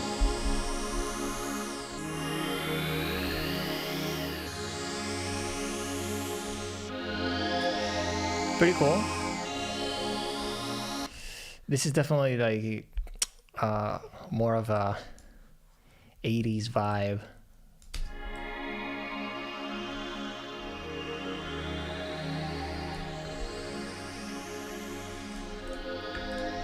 Okay, yeah, I can work with that. Roland 909, yes, that's what I meant.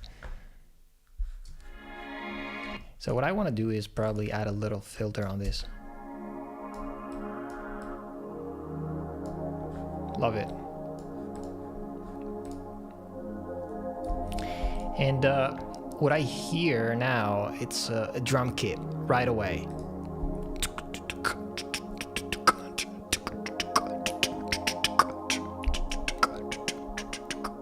Something like that. So I'm gonna go for like samples from Mars just because it's quick. Now we don't have a lot of time, so I'm just gonna go for one of these Ableton kits. Oh, we have so many options here. I don't know. Let's see. Like DX is pretty cool. Do you prefer to live in Italy or the US? That's the question. It's very different. Like Italy is very, very different.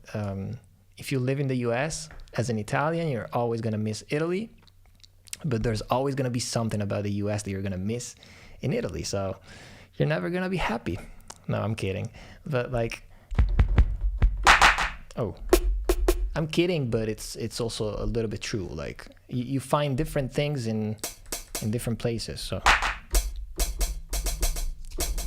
okay. So like we got, oh, sorry, I keep messing it up.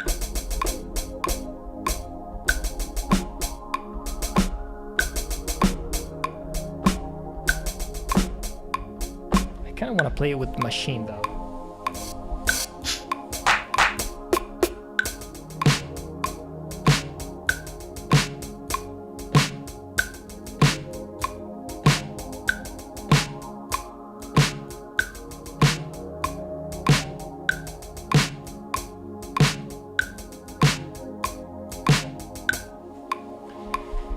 Okay, please tell me you got it. Yes.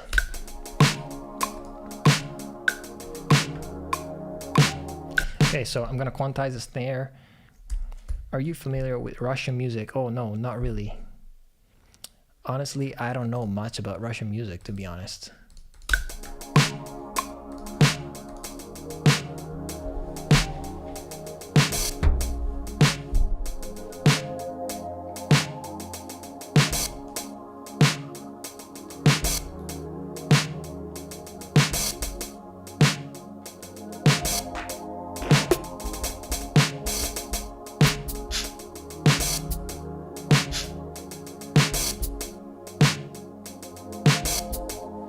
Okay, I'm gonna record this.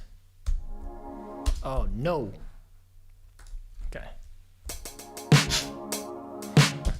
I keep messing up.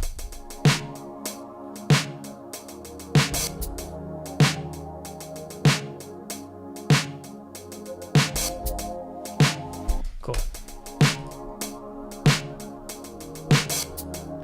Did you map machine to the drum rack? No, it's only connected through USB, and it's acting like a MIDI keyboard. It's exactly the same. Like right now, I'm not using it as machine. I'm just using it as any MIDI keyboard, like any pad or stuff like that.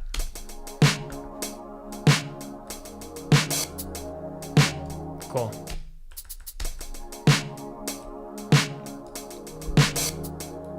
Nice.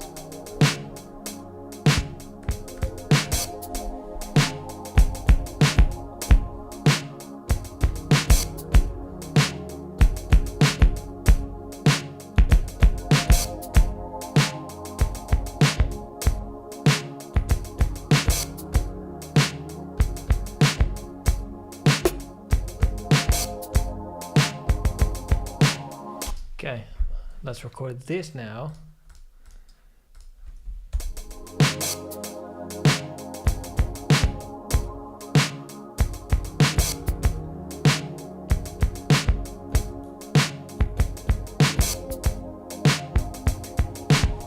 Nice. So again, also the kick, I'm gonna quantize it.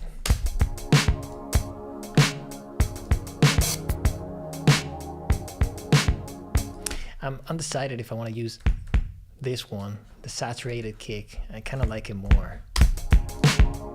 Yeah. Tuning, maybe? Cut off. Drive. Woo.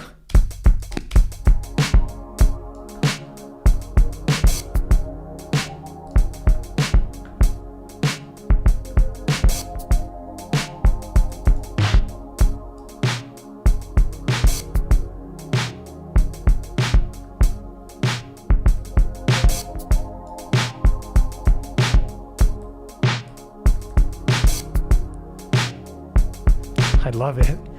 I love these drums.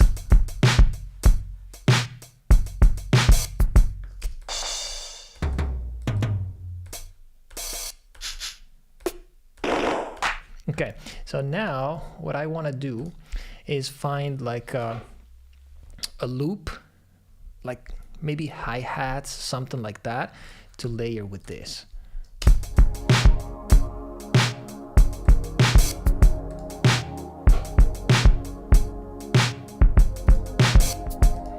Woo! Love this. Love this. Very cool. Okay. So let's see. Ultimate tops. Let's go for old school. Oh no, but I kind of need hats, or maybe like something very simple.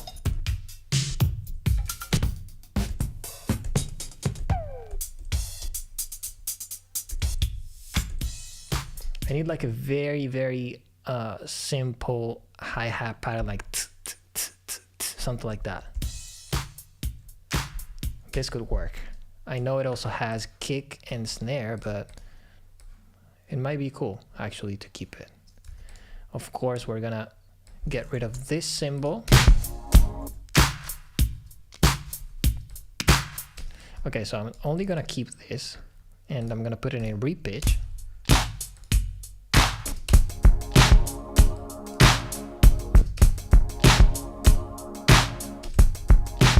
Yeah, the kick is like a heartbeat. You're right. Jesus, these claps are so flammed. I think I want to use this one. Maybe this one. This one is probably better because this clap is flamming a little less. Let's see if it works. Yeah. Okay, I think this loop is better actually. Okay, so.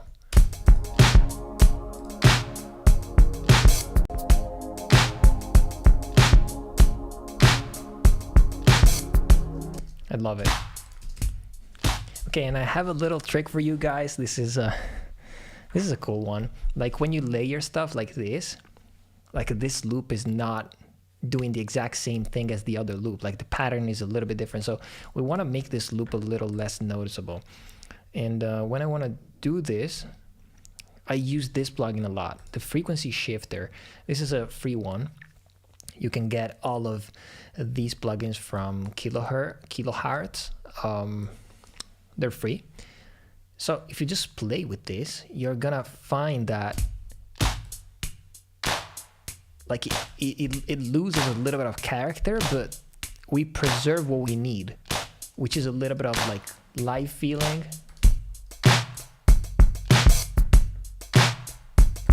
So without it, in the way, with it, so much better, so much better.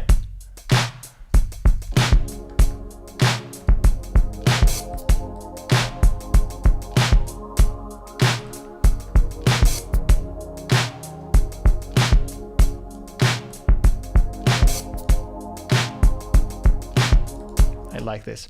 Very cool, very cool. Let me try also to distort this a little bit. I want to go with something pretty heavy, like David Lock. I love to use this plugin. Like on these, this one. On these layers that are not meant to be heard, I like to use these kind of aggressive plugins. You know, a little darker maybe.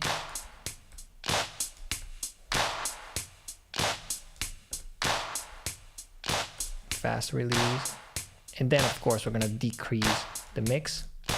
Without it, yeah, that live feeling coming out.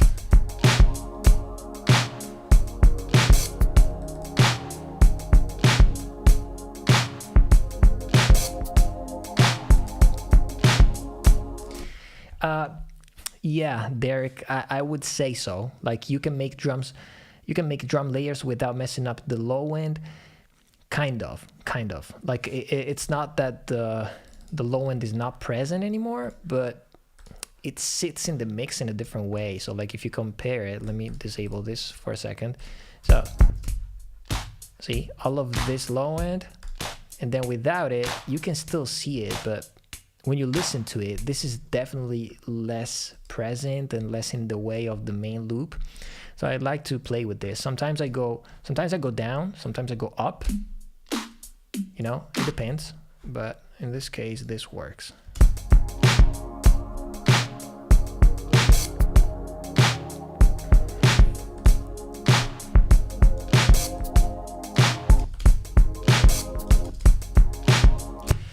This is where I get every time I make a beat.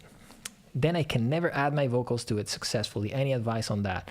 Do you try? Like, you gotta be brave. You gotta be brave, just open a mic and sing whatever comes to your mind. Like, I don't know if you try that. Like, it can be intimidating to do it in the beginning, but you gotta try to do that.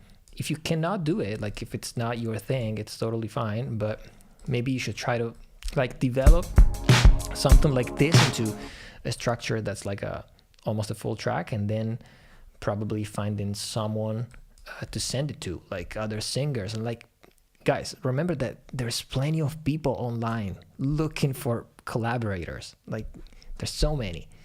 Like, go on TikTok, guys. Do you know how many good singers I find on TikTok? Just, you have something like this, you have a vibe like this, reach out to someone on TikTok, on Instagram, like, and be like, hey, like, I make music, I heard your music, it sounds very good, I love it, I'm trying to grow. If that's where you're at as well, I would love to send you some stuff and maybe we can, you know, write some music together. Why not? Like, do it.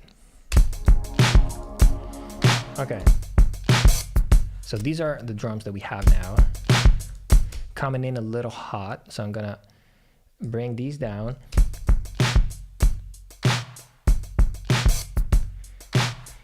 And I'm gonna compress them a little bit. I'm gonna use this plugin that I like a lot, Drum Strip. Do you listen to people's stuff? I'm planning on doing a live stream. I said it before, I'm planning on doing a live stream like maybe in a couple of weeks. I will let you know, guys. Just make sure to subscribe to the channel, because that's where I'm gonna communicate with you, and I'm gonna let you know so you can submit your songs, and then we're gonna do like a listening party. So I'm gonna compress a little bit these drums and process them with this drum strip, which is a very cool plugin. It does many things, you know, enhancers for like high frequencies, low frequencies, compressors, transient shaping, gating. So in this case, I want to compress a little bit. This is very aggressive, so I'm going to start from 0, okay, and then I'm going to dial it in a little by little. No, I'm not going to 80 this year, unfortunately not. A beat battle? That would be insane. That would be insane. A beat battle? Should we do that? Oh, that's actually pretty interesting. Pretty interesting. So let me dial in some compression. Let me start like from 50%, and then listen like how aggressive this is. That's why I want to use it very carefully.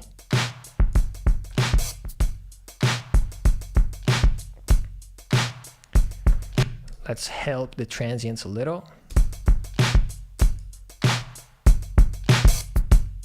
There you go.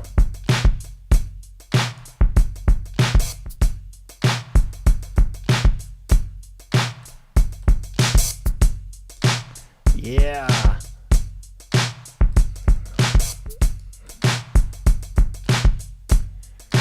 I love this plugin. Also for the low end, it's pretty good, but in this case we don't need it because this kick is already full of low end. There's only a section where like the hi-hat is bothering me because I didn't play it perfectly and I did not quantize it, so let me fix it. Oh, this one. This is so late. This one. And this one as well.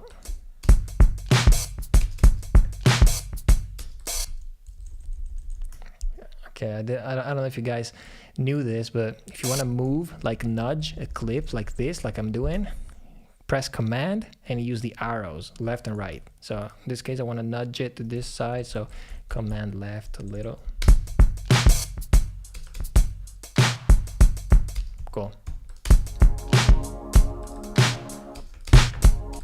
And this one is early, damn. All right.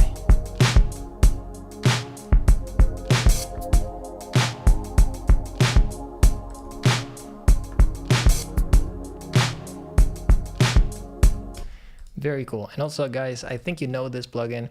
I don't know if you were here for the giveaway that we did, but this is an insane plugin. I love to use this. Oh my God, this is so powerful. Okay.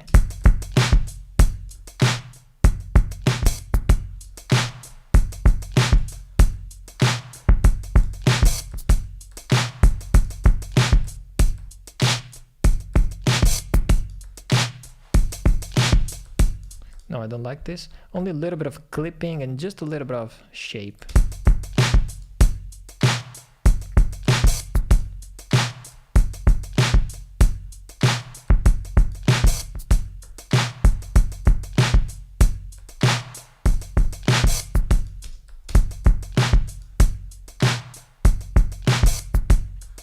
I think I like this. I like this loop. Pretty good. I think I have solid drums to start from. My tips for a composer, songwriter to enter the pop music industry. That's the question that everybody's trying to answer. Like there's no I'm gonna give you one of those answers that you're not gonna like, but this is like unfortunately the truth, which is that you think like you probably look up to someone, right? Like I'm sure you have like some like favorite producer or like artist.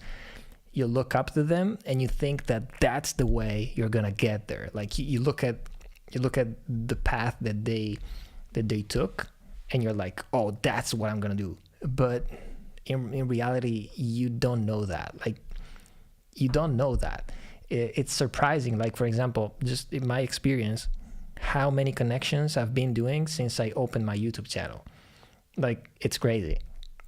Before opening YouTube, I did many things in music, but the people that I've been connecting with lately, since I opened my YouTube channel, like in the past 2 years, you have no idea. Like, I got like, just to name a few, I got like Kashmir reaching out to me because he saw my videos and he was like, oh man, like we should like get to the studio, you know? So like, he's just one of these people that I was able to connect with through YouTube. And if you ask me like 10 years ago, okay, well, how do you think you're gonna get there? I would have never said YouTube. So yeah, what I'm trying to say is just, you gotta work hard, you gotta show up, you gotta be ready, you gotta make music, and like I said in the beginning, put it out. Don't keep it in your drives. That's a mistake that I did for too long. Network with people, but not network in the sense of like go to parties and like shake hands to people that you don't care about. That's useless. When I say network, what I mean is like make music with other people, even if they're not famous. Like, I'm pretty sure you think, oh, I wanna like produce Doja Cat, or I wanna produce like, I don't know, Dua Lipa. That's not gonna happen. Like, Dua Lipa has her own producer, and I'm not gonna produce Dua Lipa, at least not now. Okay, so don't think about that. Think about growing with other people at your level. I know that's not the answer that you wanted, but unfortunately, that's the truth.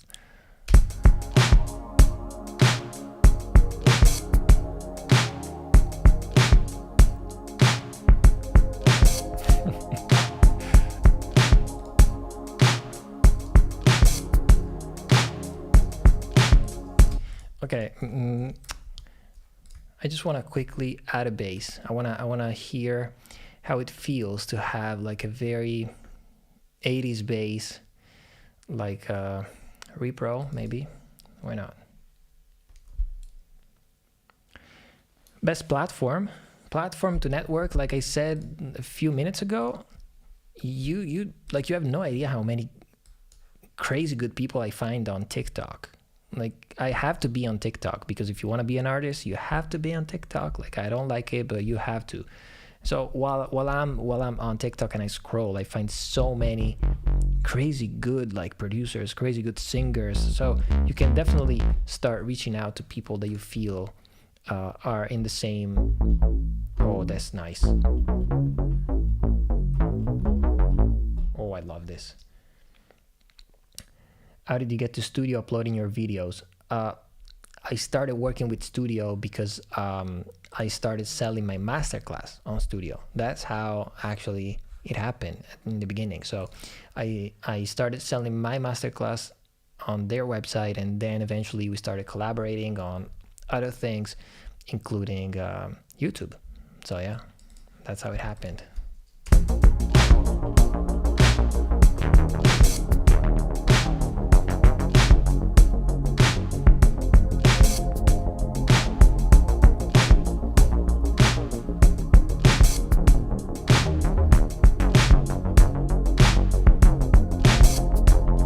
Okay, so this is kind of difficult to play this way.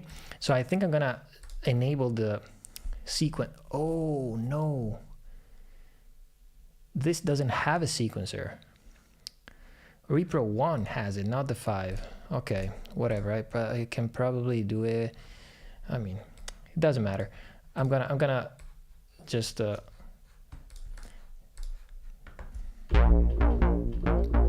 gonna just do it this way. So the velocities here are important. They don't need to be like this. Something like that, pretty dark. I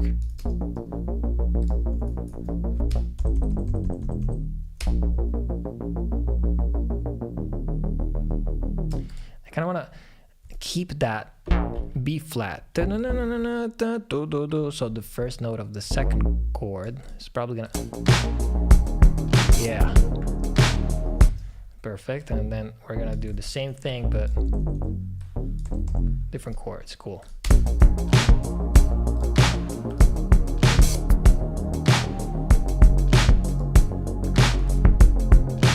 Oh, I love this.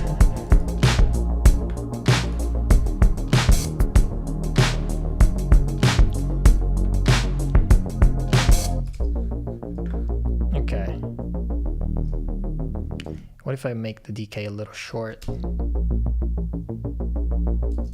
Nah, too much.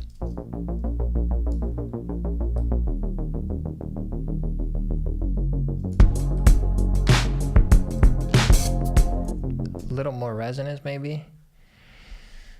Maybe. Yeah.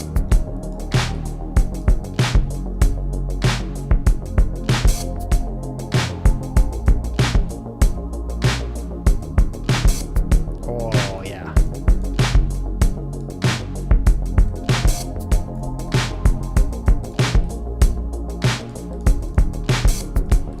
Okay, let me try like these chords. Oh, maybe actually I'm gonna I have the computer on. Let me move this. I can't play the keyboard. I just want to try to like find a different sound. Let me see, like CS80. That's pretty cool. Unique. So. Whew.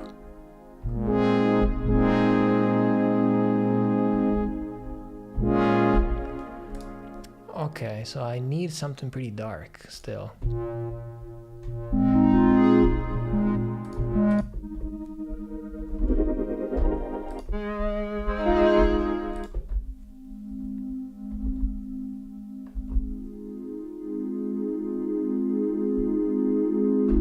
What about lower octave with this?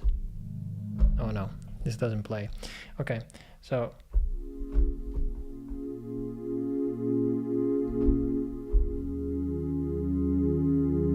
this is sick.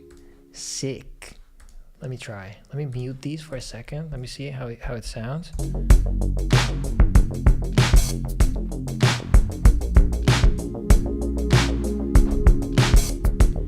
Ooh, that's actually a good idea. Only playing it here and here.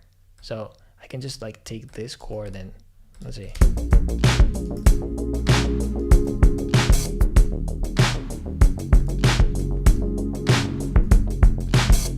Pretty cool, but this needs to be longer. The second chord needs to be long, like approximately like this. And now we still need something else, but I like it. What if we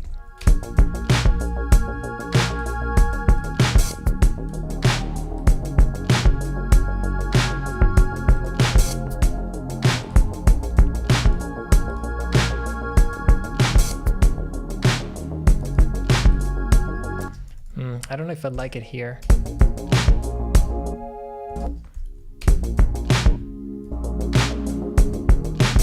But better. Okay. I want to show you this hybrid reverb. Let me find something pretty unique. Spring Parade. I want something like shimmery, like something. Let me see if I type shimmer. Yeah, we have it. Something like that. Let me see.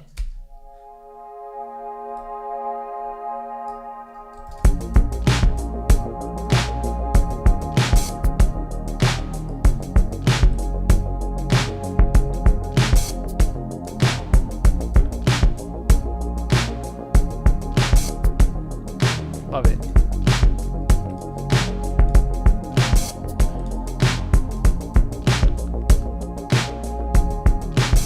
Okay guys, I think in 5 minutes I'm just gonna wrap it up.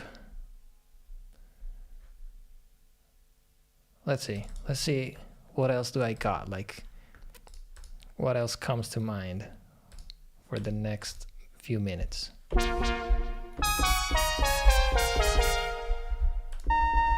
Ooh, this is detuned so bad.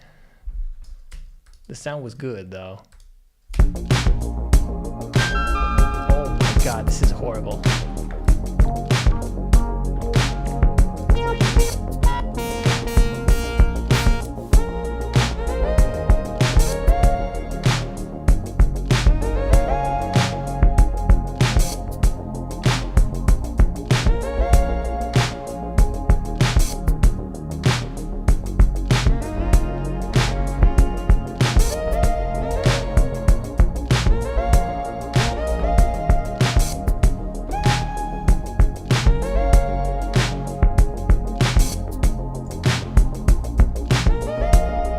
Oh, come on. Every time I play, I mess it up.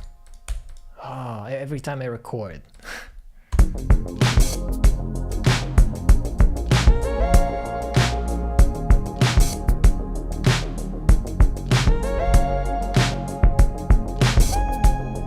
No. Don't want this.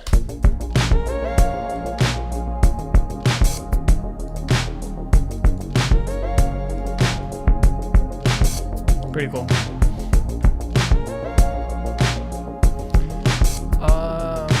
I need like a, I don't know, different sound, something. Let's see. The clock is ticking. What else can I find?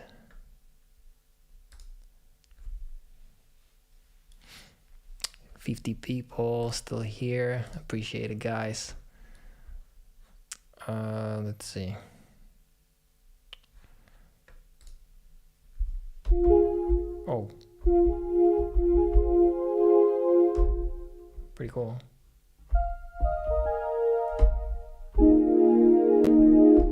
I like this.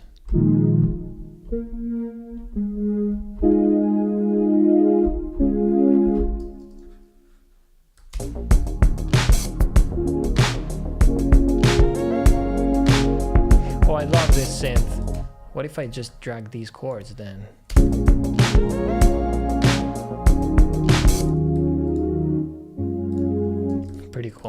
Pretty cool, but I'm gonna need to have these chords legato, so they play. Oops, what happened here?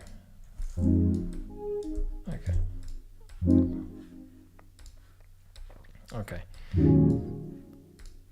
perfect.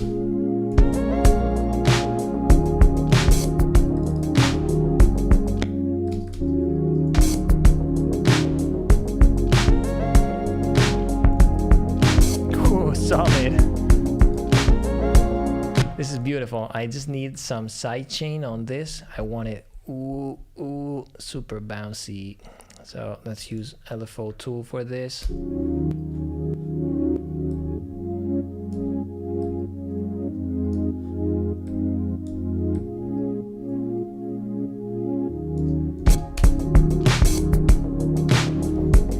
Do you use any other DAW besides Live? Only Pro Tools for vocals sometimes, but like only when it's final vocals. Like if I have to mix something, I mix it on Pro Tools. Like if I have to mix for a client, which is something that I don't do much, but sometimes I do it on Pro Tools. If I have to mix like final vocals, I do it on Pro Tools, but otherwise Ableton.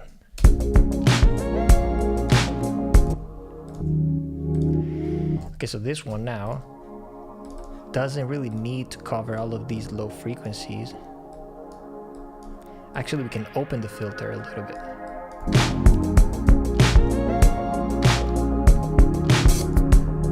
Yeah. Love it.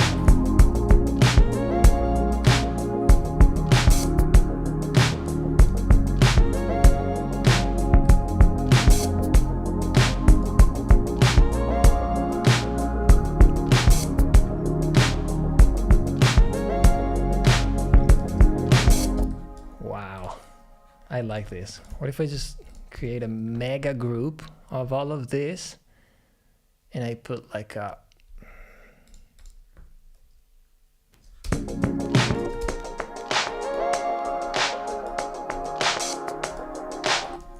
okay, so like it's an intro, you know? So like we're listening to this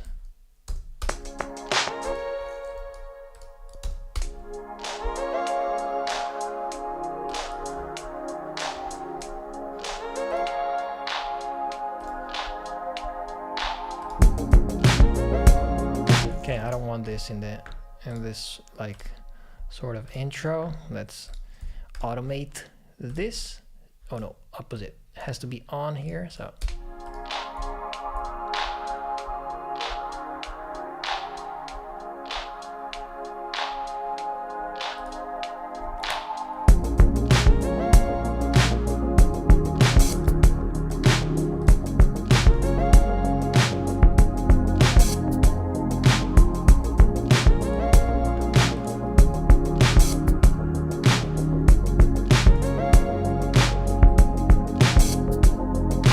very cool. And then we can possibly go into a section with like no chords, only the bass.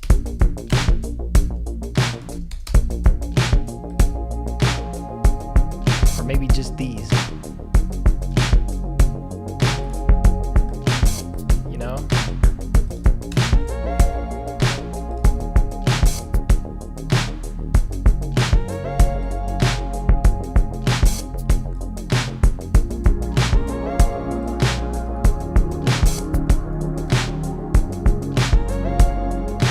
Wow, I love this. All right, guys, 11:32 p.m. for me, which is I mean, not super late, but kind of tired. So I think, oh my God, we got 62 people watching now. What? Right now, I'm about to sign off, and there's like probably the highest number of people we had tonight. Okay, if you guys all 62 tell me like what I could add to this beat, maybe I'll stay for like 5 more minutes. No, let me read a couple more comments so I can answer. Able to move. I haven't tried this, to be honest. I only saw like a couple of videos. I mean, it looks cool, but like, I don't know. I would have to try it to really like see if I like it. The thing is, it doesn't have a screen, or like it has a super tiny screen. So I don't know how handy it'll be to like control everything. So I don't know. Possibly it's probably cool. It's probably cool, but I would have to check it out. So. Yeah, I don't know. Yeah, like an ARP, that would be cool actually.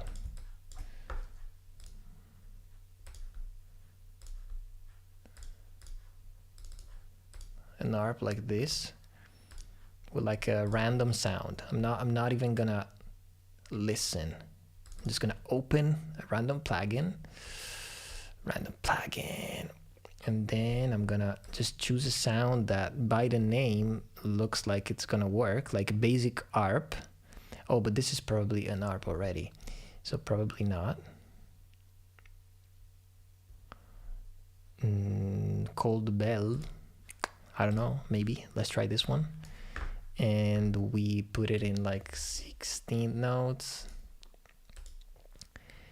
Let's try like down and up. No, up and down maybe. I don't know. Up and down. Let's try.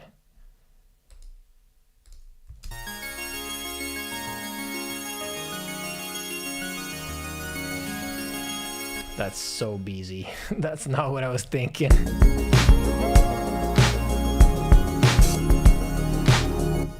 That's definitely not the right sound, but anyway.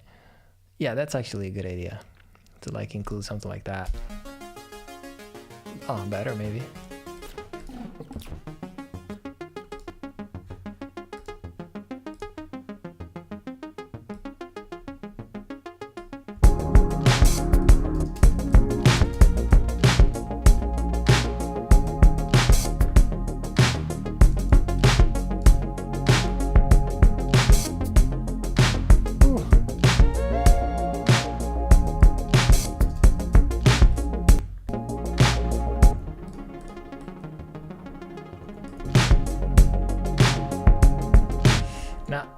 Nah, I want it like big.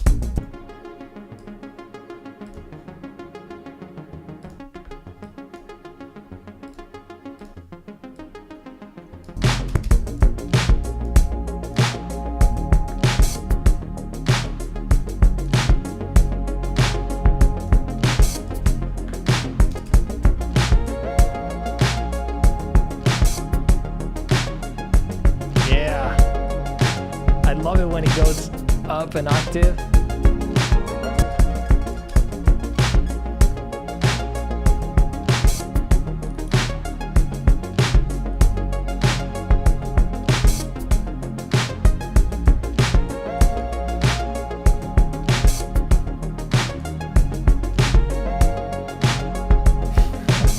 Love it.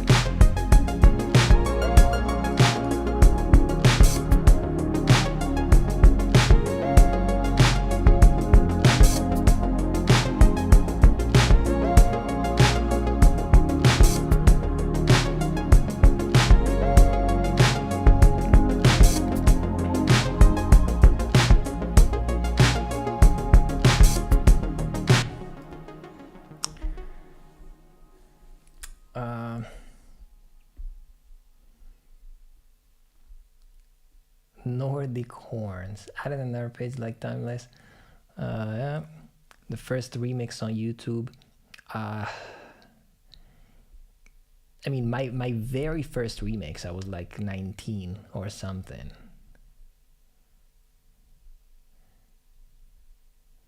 Would love to see another live stream to do the B loop. I struggle with making chorus and verse distinct different. Okay, that's a good idea. Actually, my whole masterclass is about that. Like my whole masterclass is about like trying to like moving out of the 8-bar loops and actually developing full songs. From Greece, let's go. How much money have you spent on plugins in total? I have no idea. Don't make me think about it. Don't make me think about it. Now I'm a little bit luckier because, you know, with the YouTube channel, many brands are like reaching out to me, and so I've been getting some free plugins because, you know, of course, they send it to me to try out, and so that it's cool. And yeah, but please don't make me think about it. Thousands, like I don't know, tens of thousands. Yeah, but like throughout the years, you know, I've been doing this for like 10 years, so professionally. So what analog synths do you have? I have a Juno 60 right there. I mean, that's like analog, that's the Juno 60. And then I have a Roland XP80, which is actually not analog, but it's a very cool keyboard. And Korg M1, but I have to repair it. It has it's a little bit defective. And yeah, and then look what I found. Look at what I just found like a few days ago. This is a drum machine. This was my dad's, and I can't wait to try it. I just need to like buy the right, the right adapter for like power in it. But this is very cool. This is probably from the 90s, I think. Like, I don't know, 95, 98, something like that. This is very cool.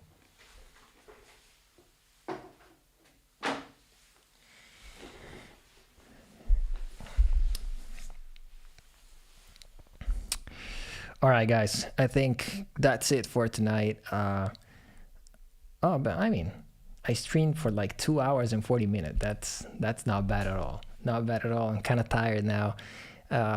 So yeah, I hope that this was helpful, guys. I tried to like give you as many insights as possible, and I hope you enjoyed these 2 little beats that we have. You know, I mean, of course, like these are just little drafts, but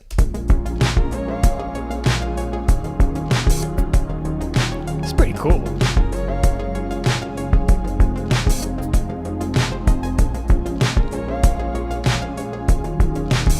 Austin, your question, like, it's very long to answer, and I'm about to sign off, but if you rewatch the live, there's like a few people that have asked the same thing you asked, and even though I don't have like an exact answer for that, because, you know, your path is going to be different than mine and everyone else, but if you find the moment where I replied to that question, I actually tried to give some advice on that. So what is more difficult, to mix, master, or produce?